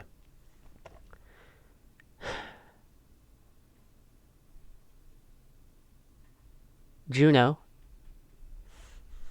Authorization. 38 Echo. Beeps and chime in, the turbo lift door is open. Well, Lieutenant, I suppose you should enter. I will meet you at the correct flight of... Perfect. And she just blinks out. Okay. Yeah, I activate the turbo lift. it's not a huge travel. It's like only a few seconds as you hit floor 3. Okay. The third floor, as you are able to kind of see, it looks like it has 2 hollow rooms for probably recreation and training. It has a gym, so it has like weight room, cardio, showers, things like that. It has 4 single bedroom agent overnight rooms, and it also has the officer mess and kitchen. Cool. I'll like make mental notes of those places as I'm walking by them. And can I see where Juno is from, like where I need to go from here, or Yeah, she's like right next to you. She okay, had already perfect. like blinked into place. Okay. I just sort of look around and I say, so I'm noticing a sort of emptiness of the place. Are we not quite up and running just yet, or? Lots of agents and members are moving into their proper homes and desired places of living. We do have some staff on site, of course, but we have, I guess the term skeleton crew would be the most effective term to what is running this place currently. Descriptive and ominous. He just kind of grins and then realizes the joke isn't landing, and then just goes, "Anyway, I need somebody to. I also. Would you be the person to talk to about having any of my clearance codes transferred?" I can deliver the message, but you will have to talk to the commander about that. Fair enough. He kind of becomes sort of visibly nervous for like the very first time in this entire interaction, and then just kind of says, is this the place right here?" Any of those rooms will in fact suffice. Perfect. Thank you so much. I appreciate it.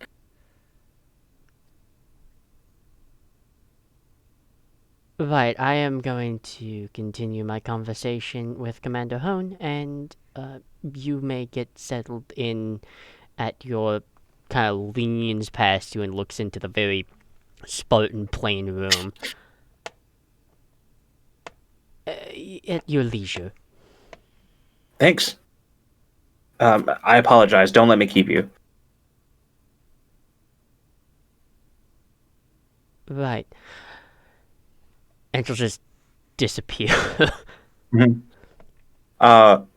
Alec will turn into the room, just sort of walk over to the bunk and just sort of toss the duffel on the bunk, and then just kind of sit on it, and just like on the edge of the bunk, and just kind of like look around at the room. It's like this is a pretty small space, I'm guessing.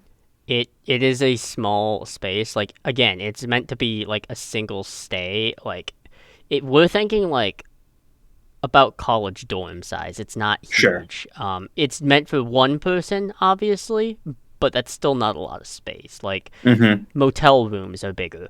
Yep. Can I add something? Yeah.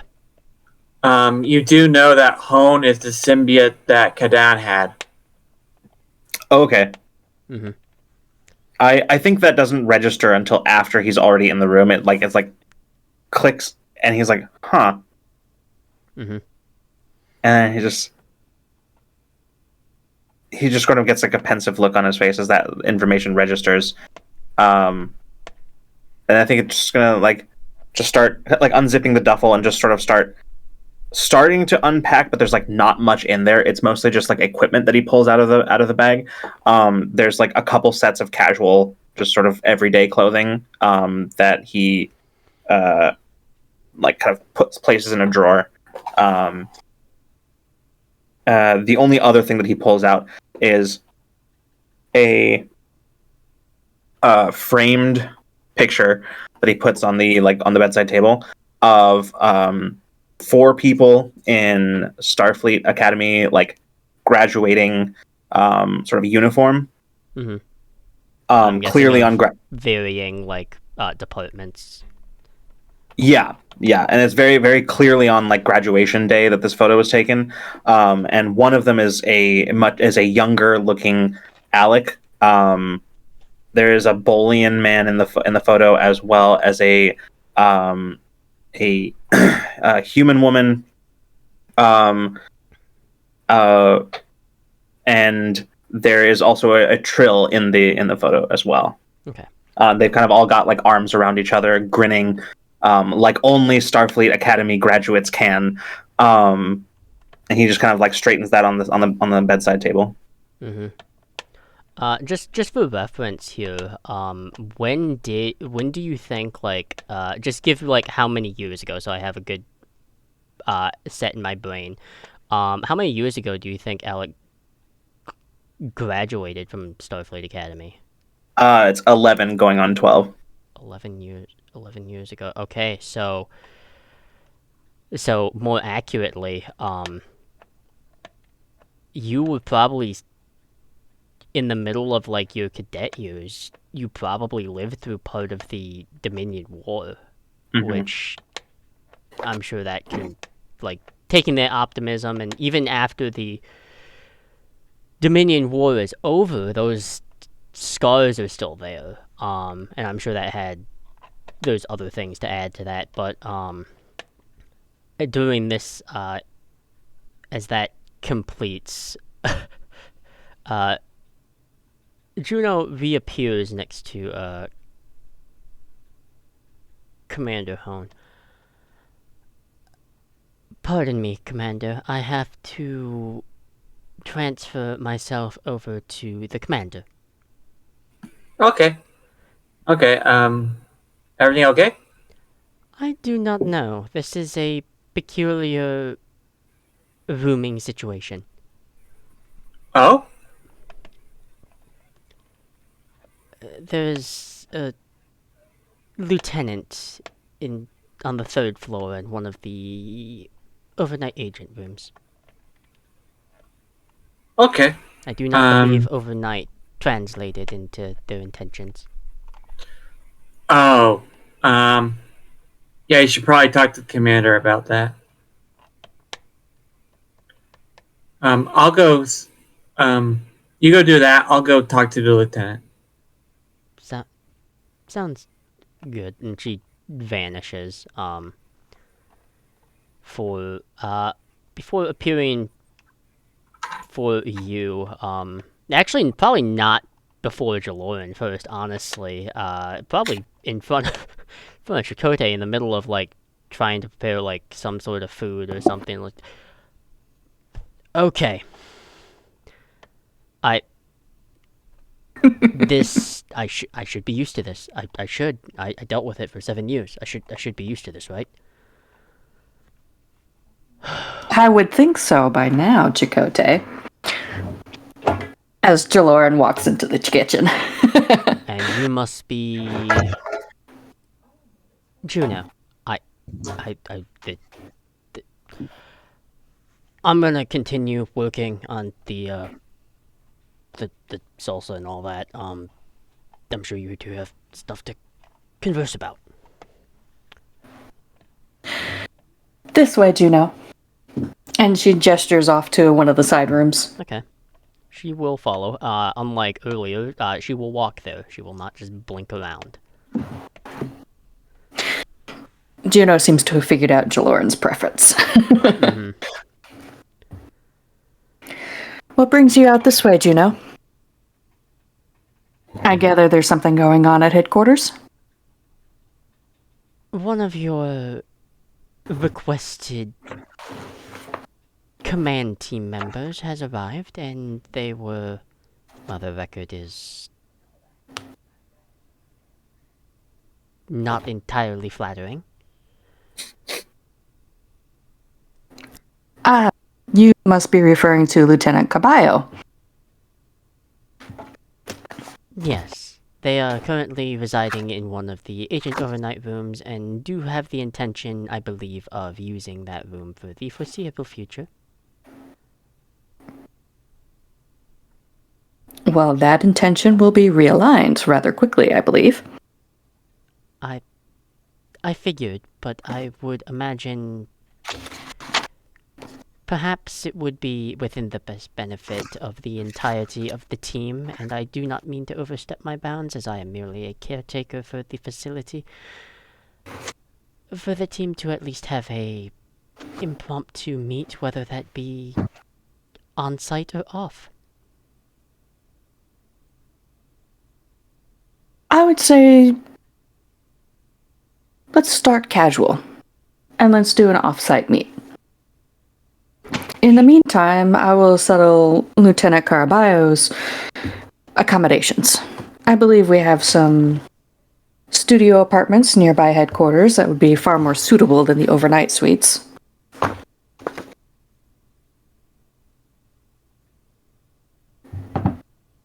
I do not know how they will respond to that. However, I will send out the notification to the team so they can at least get acquainted with everyone else. Do you Thank have a you, meeting Juno. preference? Let's set it in a couple of days. Allow people to get settled into their preferred places. And then I think... let's do mid-afternoon and settle for someplace nice, and where we can have catering deliver dinner.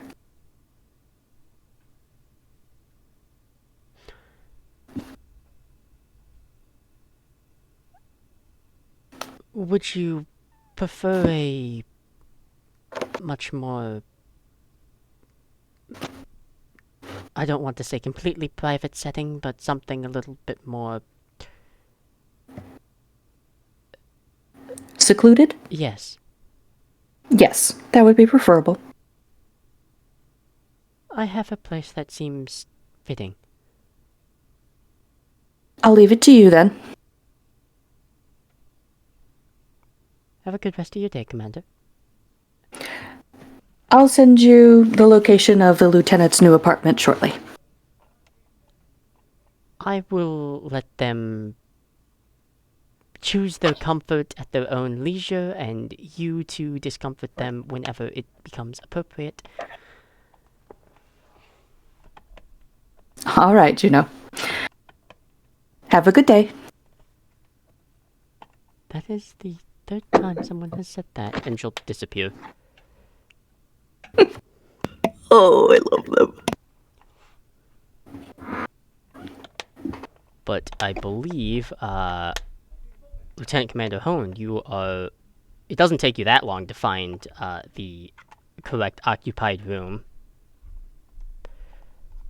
I actually don't even think Alec has let the door close. I think it's just open. Oh my god, that's worse.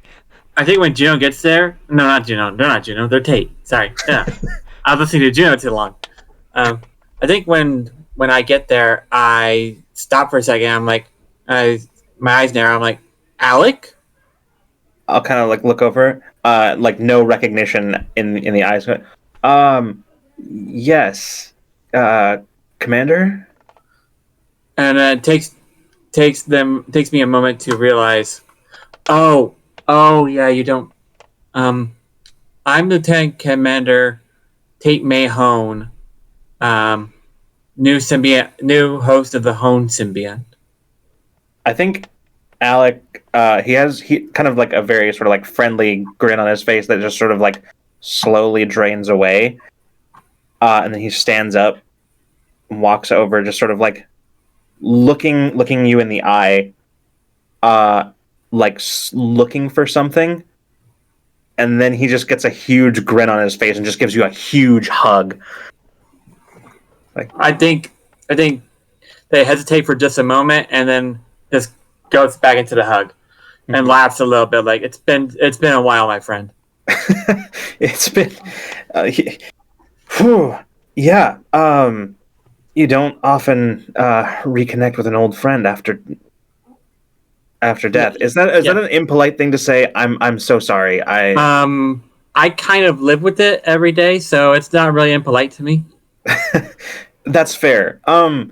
I would invite you in, but I actually don't think there's really a place to sit besides the bunk. Oh yeah, you're not going to be staying here. The commander's probably going to have you moved somewhere. this is an overnight room. This is not going to be a permanent position. Yeah. There's sort of like, just like Alex's expression freezes for just like a second, and then he just moves right past it. And he goes, "Well, whatever. I really wasn't given a whole lot of direction for all this. So, if they want to put me somewhere, I'm happy to go there." Yeah, that should be good. Yeah, how have you been? I haven't reconnected with the others yet. But I've only seen you out of the four of us. Oh yeah, I mean, and I almost never see Anna anymore. She's busy with her duties as first officer now. Can you believe it? Yes, it's Anna. Of course, I can believe it. Okay, fair. That's fair enough. But I did see Zars last month, and he's doing well. He's chief medical officer on the USS Canterbury. Oh, that's good. Of course, he's chief medical officer. I mean, they couldn't ask for anyone better, I don't think. Oh no. Yeah, I didn't really get a chance to talk to anyone before my last mission. Yeah. And you see their face changes a little bit, and they're like, they look down for a minute, and then they just shake it off. They're like, yeah, I didn't get a chance to talk to them. I wish I could have, but I can now when I get the time. I just honestly, I haven't worked up the courage yet. You're the first person from before that I've really talked to, and this is all really new for me, and I'm a little confused, to be honest. Yeah. I'm sorry. This is weird, isn't it? This is really weird, right? Am I? No, it's very weird. Okay, though good. I have memories of going through similar stuff with Kadan, and with the previous hosts, and I have a lot of memories coming up right now.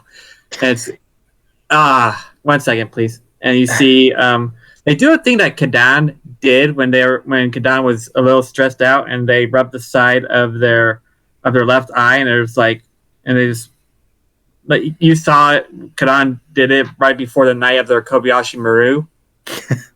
You saw Kadan do that, so I don't think anyone else would probably know, but you would. And yeah, sorry, go ahead. Yeah, and so they rubbed the side of their face for a minute, and it was like, sorry about that.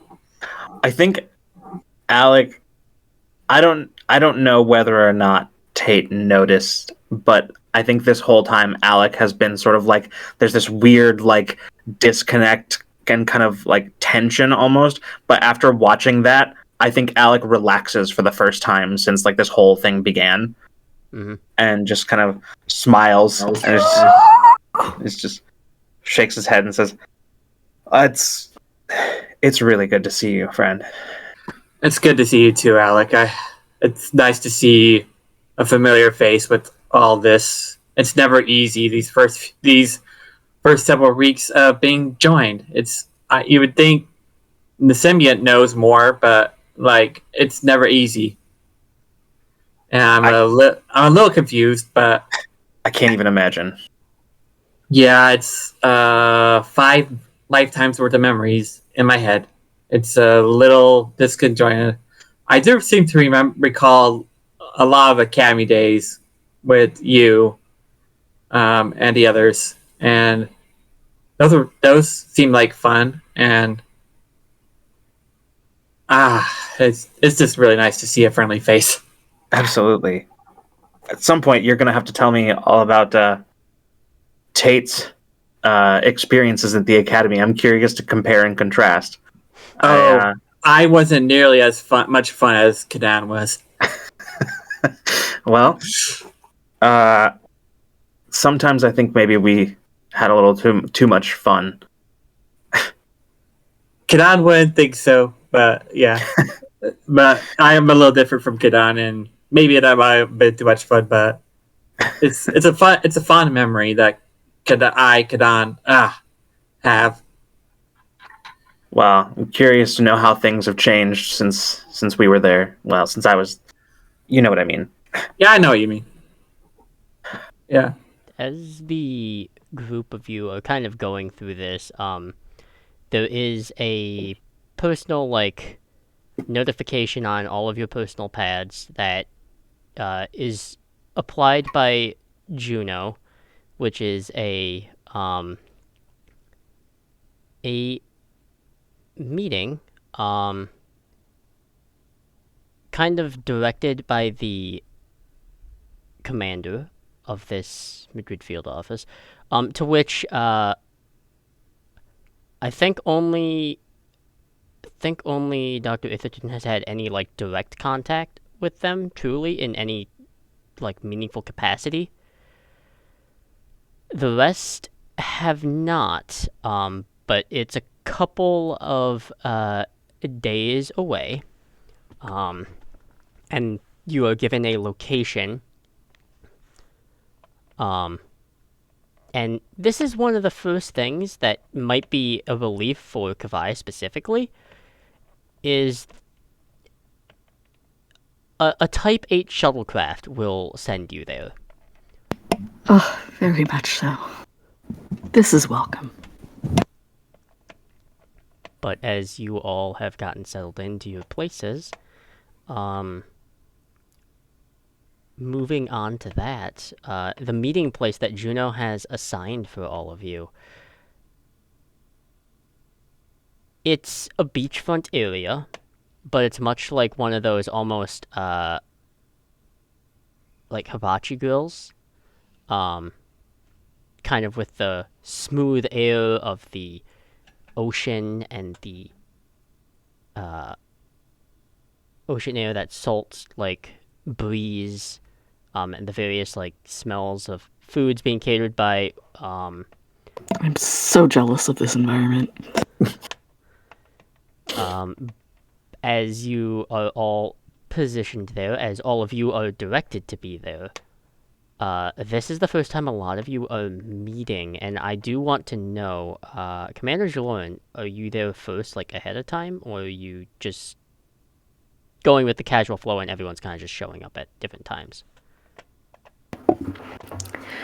She's there, but she's tucked away out of sight.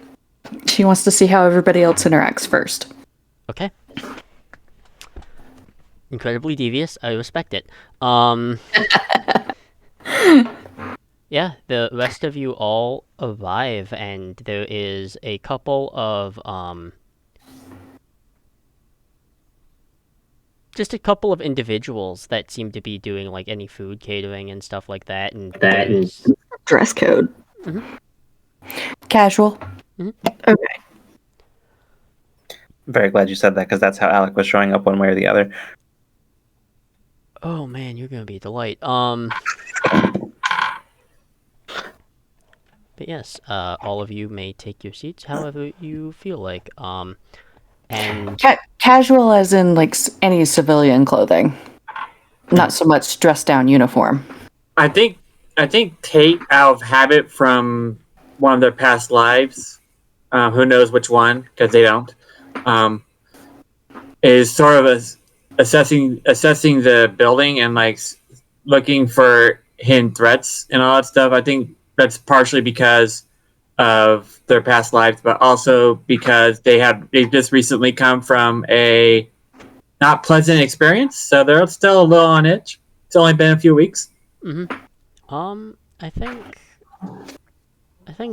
overall you can determine that this place was specifically chosen because it's very public and safe, though at the same time private and secluded.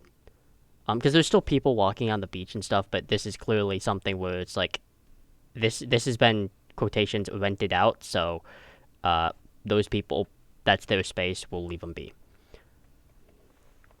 But for the rest of you, this is the first time some of you are all seeing and interacting with all of each other, and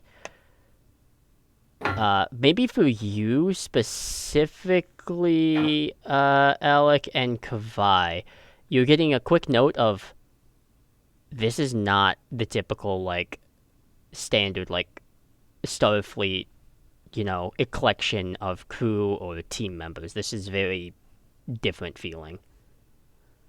Oh, Alec loves this.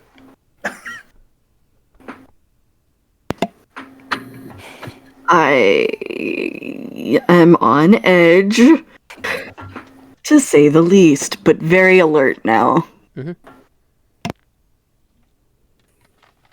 What's the general attitude? Are people still jovial? I ordered a fruity cocktail. I am whistling. I am cheerfully enjoying the beach. Okay. Tate. I Tate- match Sorry. that energy. Okay. And Tate then? Tate is Tate hasn't ordered anything to drink, but has ordered some food. Not a lot of food, just like enough for a meal, and is just sticking close to Alec, really, because that's the only person they quote unquote know. Okay. Those who have a more paranoid bent, you would probably pick up on the fact that that sixth sense feeling of Being watched. being watched. Oh, the moment Tate picks up on that, Tate's looking, like not even trying to be subtle. Tate's looking. Tate's on. Tate's. It's like a dog hearing something. It's like. I just look over like, you really need to relax. This is a social gathering. Someone's watching us. Yes, I'm aware. And believe our commander's assessing the situation. Ugh, Right. I get that Sipping my feeling, fruity cocktail, but more tensely. Right. that full body shiver. Right. I think Kavai's definitely one of those people who would be only eating the sweets or pastries or anything little small or derby things, and she eats them like a paranoid little ferret or whatever, stuffing them in her. Oh my god. Oh my god. That's great. She's dressed very oh my god, you fucking nerd. Okay. Anyone play Pokemon? Yes. You know Penny? Yes, I Very have that. played. Oh my god. Um, Wow. You're learning Yeah. so many things about Kavai. I hate her. Yeah. If she has the feeling that she's being stared at, she's going to find the nearest wall and back into it. Unfortunately, with this little beachfront place, there is no wall to back into. Oh, okay. I'm assuming that's why you chose it. Yeah. Just sit down. You'll be fine. It's obviously our commander. Yeah. Okay. But Tate will sit down, but they can't help but look in a direction they think the commander's in. It's up to you, Jilor, if that's the direction they're in. But that's that's the direction they think they're in. That's the direction they think they're in. Okay, just a quick gauge for Ensign Mira Loris. Little, you're muted if you were speaking. I'm sorry if we didn't note that before. But is there anything that you're doing in the midst of this gathering?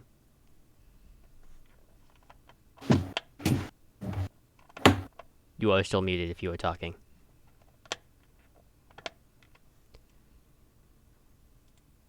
Hold on. Are they there? Let me. Little. Oh, maybe something came up. Okay. Either way, we can move through this really quick. Alright.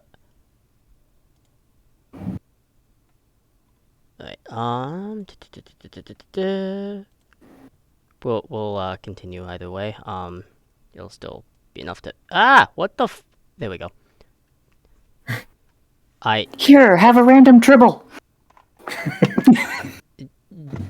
But if it doesn't look like Jaloran is about to make her entrance, then Clarice will just start rambling at Kavai. She's gonna hold off a little bit and let people chit chat for a few minutes. Okay. Tate will force themselves to go up to Kavai and So Dr. Atherton, and say, hello, my name is Lieutenant Commander Tate Mahone. Nice to meet you. Wonderful to meet you as well. I believe we've shared a few emails before already. Yes, Dr. Atherton, right? That is correct. Clarice Atherton. Yeah. Nice to meet you. And you are? Turns to to Kavai. They give a very, muted bow. Petty Officer, 3rd Class, Kavai. Nice to meet you. Salutations.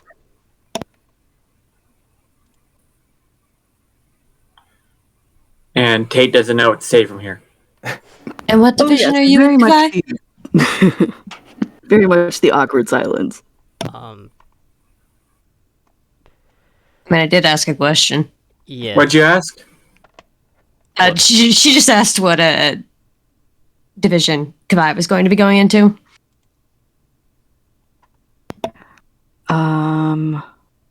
I don't know how to answer that question because I'm dumb. So,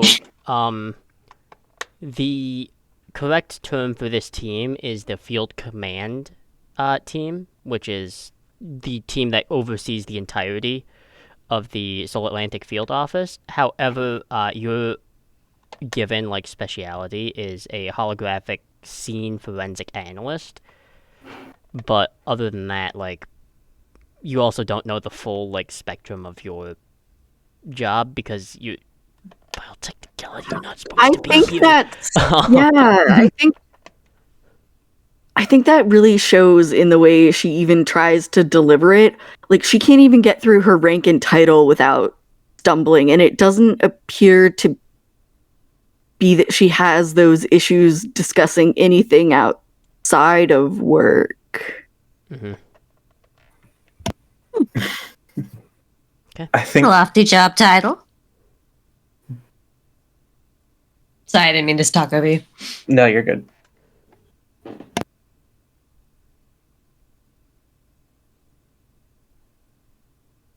Okay. In the midst of all of this awkwardness, I think Alec has returned from getting himself a drink. He literally just has as annoying as this is, I think Alec is just the beer guy, and I think No. I love he just kind of walks over and he's just he goes, Lieutenant Alec Caraballo. He says, security. So quite the little gathering of weirdos and outcasts. Small step backwards. Just on instinct. Yeah. Alex just says, quite the little gathering of weirdos we've got here, huh? And he's grinning, he's living at this particular moment. How quickly do I just with the up and down do I clock his entire personality? I think that would require a roll. Are you sure it didn't just require the beer? Yeah, I want to roll. Yeah. Okay. How do I do this? Hold on. Let me find the one that I believe. Command insight? Now walk me through this because I have not played this. This is literally first roll for me. So hold on. Let me bring this up really quick. So let me just double check and make sure the rolls make sense. Yeah, I believe this. No, to clock someone's being, I'm gonna say this is an insight security, and it'll be a difficulty of 1. And so the way this works is with rolls is you add the 2 numbers, your attribute and discipline roll.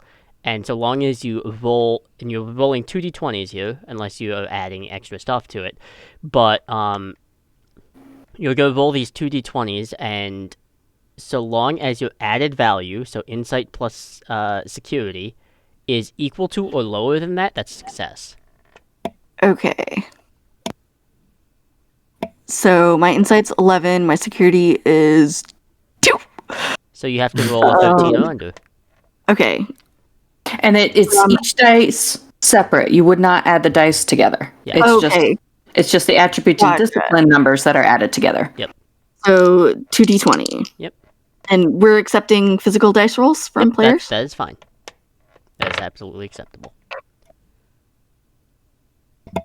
Well, I rolled 2 7s, which that seems 2 successes on a difficulty of 1. That's 1 momentum That for is the group. 1 momentum for the group. I'm not going to keep track of momentum this session, really, because there's really Just no point so to it. people are used to hearing it. Yes, but keeping track of momentum from this point forward, after we run an actual episode, we'll be doing those sessions. But other than that, I'm so excited. so Well done. that would be for Alec to tell you how Okay. accurate is that vibe. So the So what Alec is putting forward, this very friendly, sort of open kind of sort of very comfortable sort of personality is putting forward. It's almost completely genuine. Okay, that's what I wanted there. Okay. Yeah, it's this is absolutely his personality, but I would say it's the vibe of somebody who is hiding behind their actual personality. Okay, yeah, that Yep, makes sense. same hat. Same, yeah, okay. Yeah, it Game is recognizes game. Yeah, exactly. This is who Alec genuinely is. He is a little bit playing it up just a tad. That makes sense. Yeah, okay. Okay. I don't think Tate knows that because they're not integrated enough with their memories of Kadan yet. Yeah, I do not think so. Fair. With that being the vibe, I have an interesting question for Jalorn. How long are you gonna let this weird, awkward, frivolous flailing continue?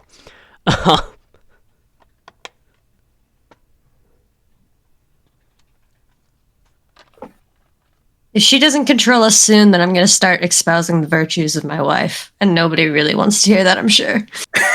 Goodbye, does. So much. Jalorn, how long are you gonna let them be left to their devices? And I do. Oh, there we go. She wants to give them a chance to be able to really get into knowing each other. It's beyond just, hi, I'm part of this department. Okay. I do want to apologize to the rest of you. I do want to apologize to the rest of you. My wife Muriel, she's not a part of this team directly. I don't think she is going to be a part of the safe house. She's just on an away mission until Friday. I'll be happy to bring her to the next meeting, though, assuming Miss Jalorn holds one. Of course, I would love to. I would love to meet her. How long have you two been married? Oh Jesus! Why did you ask me that? I don't know, out of character. My character is he's security. He was worked as security. He is all about asking people questions about themselves. That's his whole thing. Yeah, I just what year is it currently? It's 2385. 2385. Okay. I'm sorry, I need to do some quick math. The enemy of any player in any TTRPG. Well, you see, the problem is I wrote everything in star dates, which looks very nice, but I can't read star dates. Completely inscrutable. Yeah.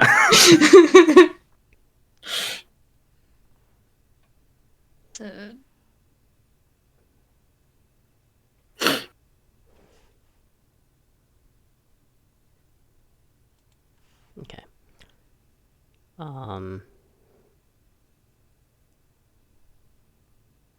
it, I think it's like 10 years. Okay. I'll give you an exact date later because that's probably Sure. wrong, but it's somewhere in that ballpark.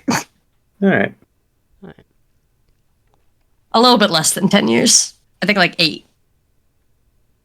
All right. I'll say, at least for the sake of like this conversation, Alex spends it pretty much just like asking different people like very like casually and in the way of like small talk, asking people questions about themselves, but like very like subtly increasing in in how personal they are getting, the questions are getting. And anybody who's paying attention will note that Alec is frequently deflecting any questions about his own past. Tate If I were definitely doing the exact same thing. Tate definitely notes this because Tate is an intelligence officer. That's their training. They Yep. do know what Alec is doing, but they're not necessarily calling him out. Yeah. It Clarice also blithely drops Not that calling it out. Muriel's insecurity. yeah, Oh, it's exactly. the other thing is that like if anybody who is aware of this will also note that he's like not doing it with any intention. It's just kind of like automatic.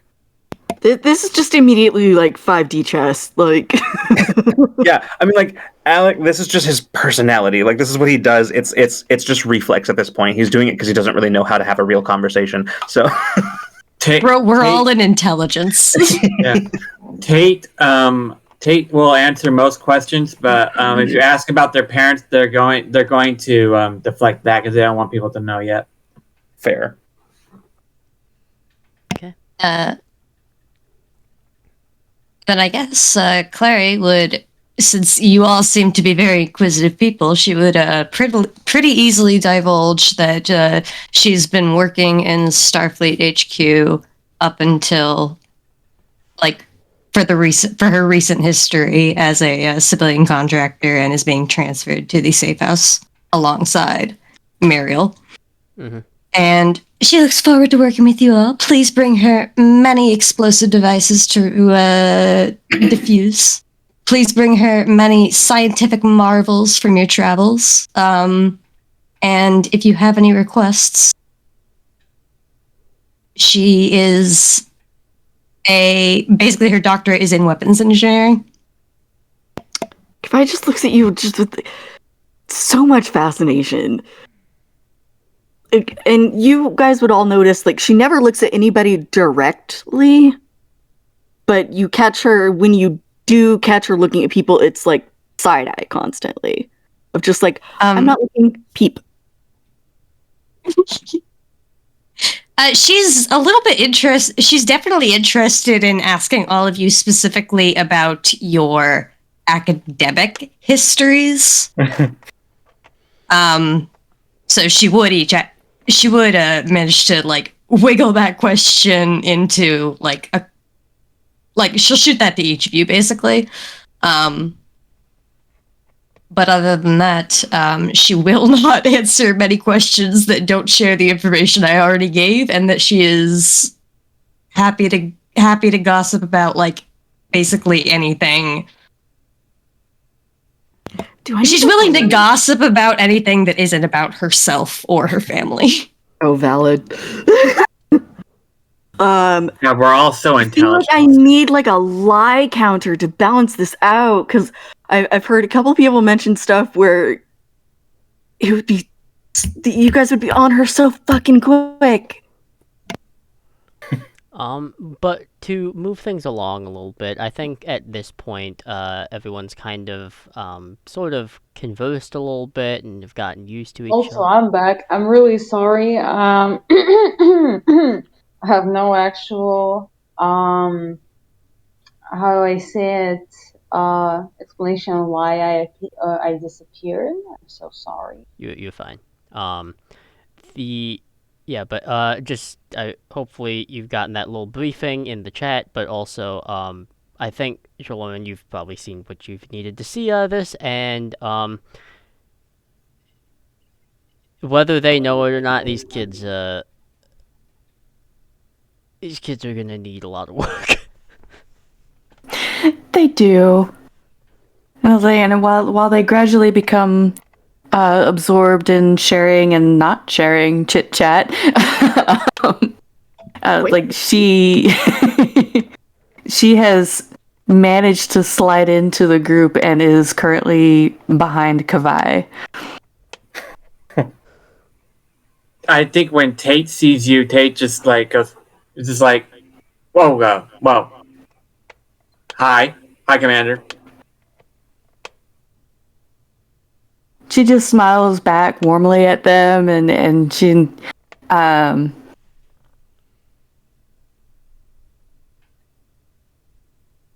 just nods in greeting and wonders of, like, how long is it going to take Kavai to just suddenly jump and turn around.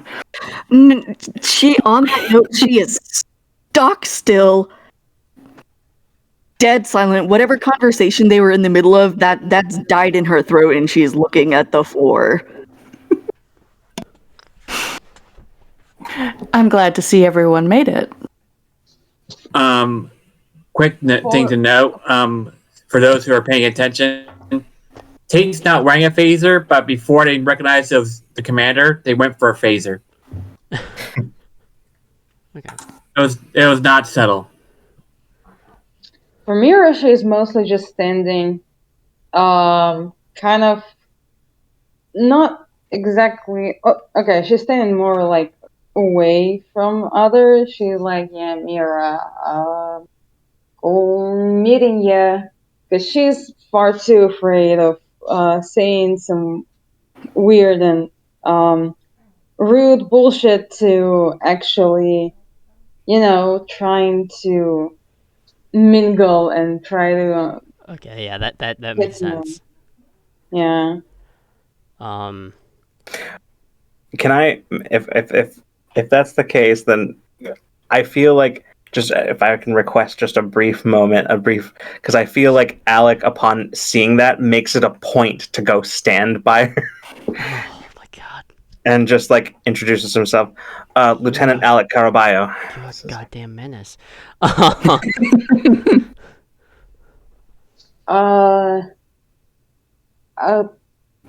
Shit, what was the title of the game? Mira, just Mira. I'm pretty sure I'm much lower in the ranks than you, so you just that the another person looks far more interesting than me. I disagree. I make it a point to take note of any outliers. Although in this group, we're pretty much all outliers as far as I can tell. Nice. That's compliment I see. Well, as you wish. I mean, as long as you're not creeped out by the way I look, I guess. Alec just sort of shrugs, says, "Oh, you meet all sorts in Starfleet." Fair enough.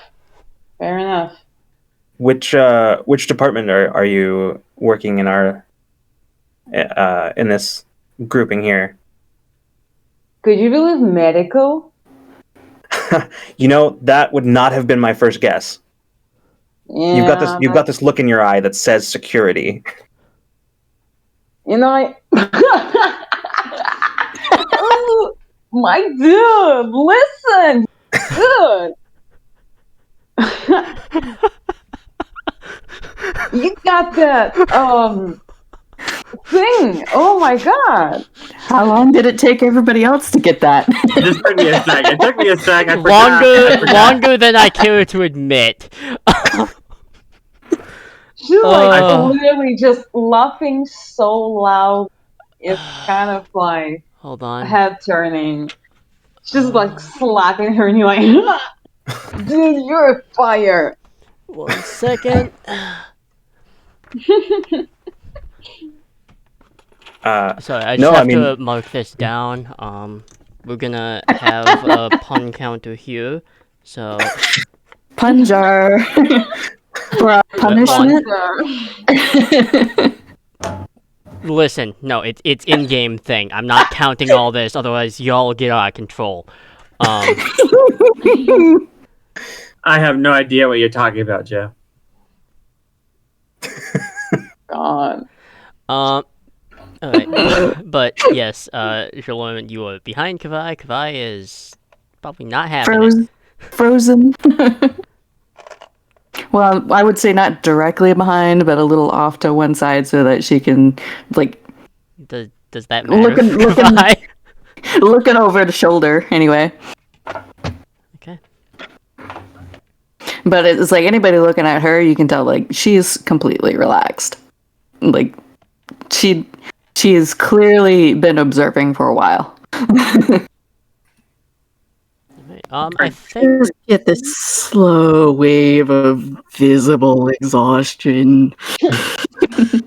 I think, think- hold sorry. on. I think for everyone here, I think you're starting to get a feel for just a little bit for how Commander Julian runs things, which is unorthodox. Very. Yeah.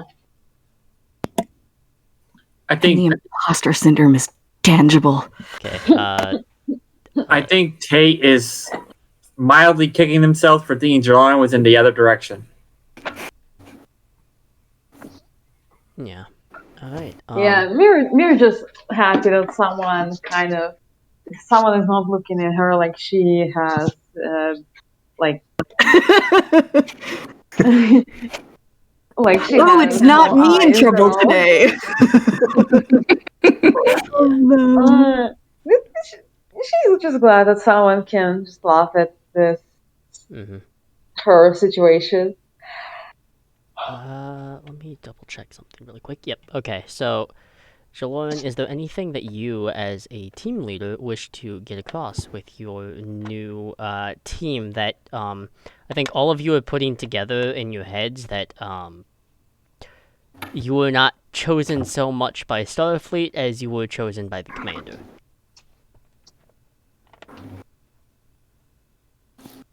And that's something that she would probably want to make pretty crystal clear at this point. And it's like, as some of you may have seemed to have guessed, your assignment here is not typical. You were deliberately chosen. I deliberately chose you.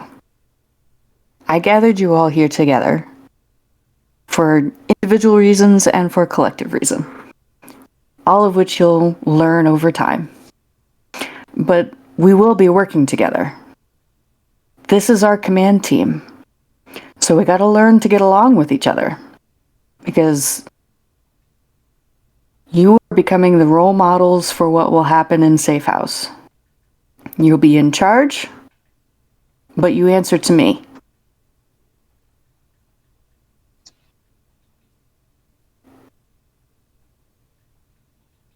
Over time, I want to give you a little more time to get settled in, but I will be meeting with each of you to make sure you understand to give you your individual assignments and make sure you understand what you'll be doing within intelligence. We're setting up something new here. This is the first time there will be a separate field office branch of intelligence somewhere else other than San Francisco. So we're forging our own path, so to speak. And each of you will be forging your own paths. But hopefully learning a little bit more about yourselves as well as each other along the way. So, welcome to Intelligence. I'm Commander Jaloran. Okay. With that introduction and that whole kind of declaration of purpose and such, I believe that is where we will end this session proper, as all of you will, out of game, kind of, now you have a mental picture of how things are working for each of your characters. The one thing I am going to do right now, I'm going to test the stream really quick to make sure that things are not breaking. They might. Who frickin' knows? But let's, you know what? Let's find out. We'll find out if it's breaking. So we have that set, and I have that running for the time being. And from what I can see, it's running here. It looks like. But I want to make sure that sound and stuff is coming through. But I want to make sure that sound and stuff is coming through. And it looks like it is. Cool. Hello. And it looks like it is. Yeah, need anything from us, boss? Hello. And it looks like it is. Okay. I think when Jaloran says that forge your own path, Tate visibly smiles. Okay. I just tested it. Everything's all good. Nice. Cool. Yeah. Alright, Woo. so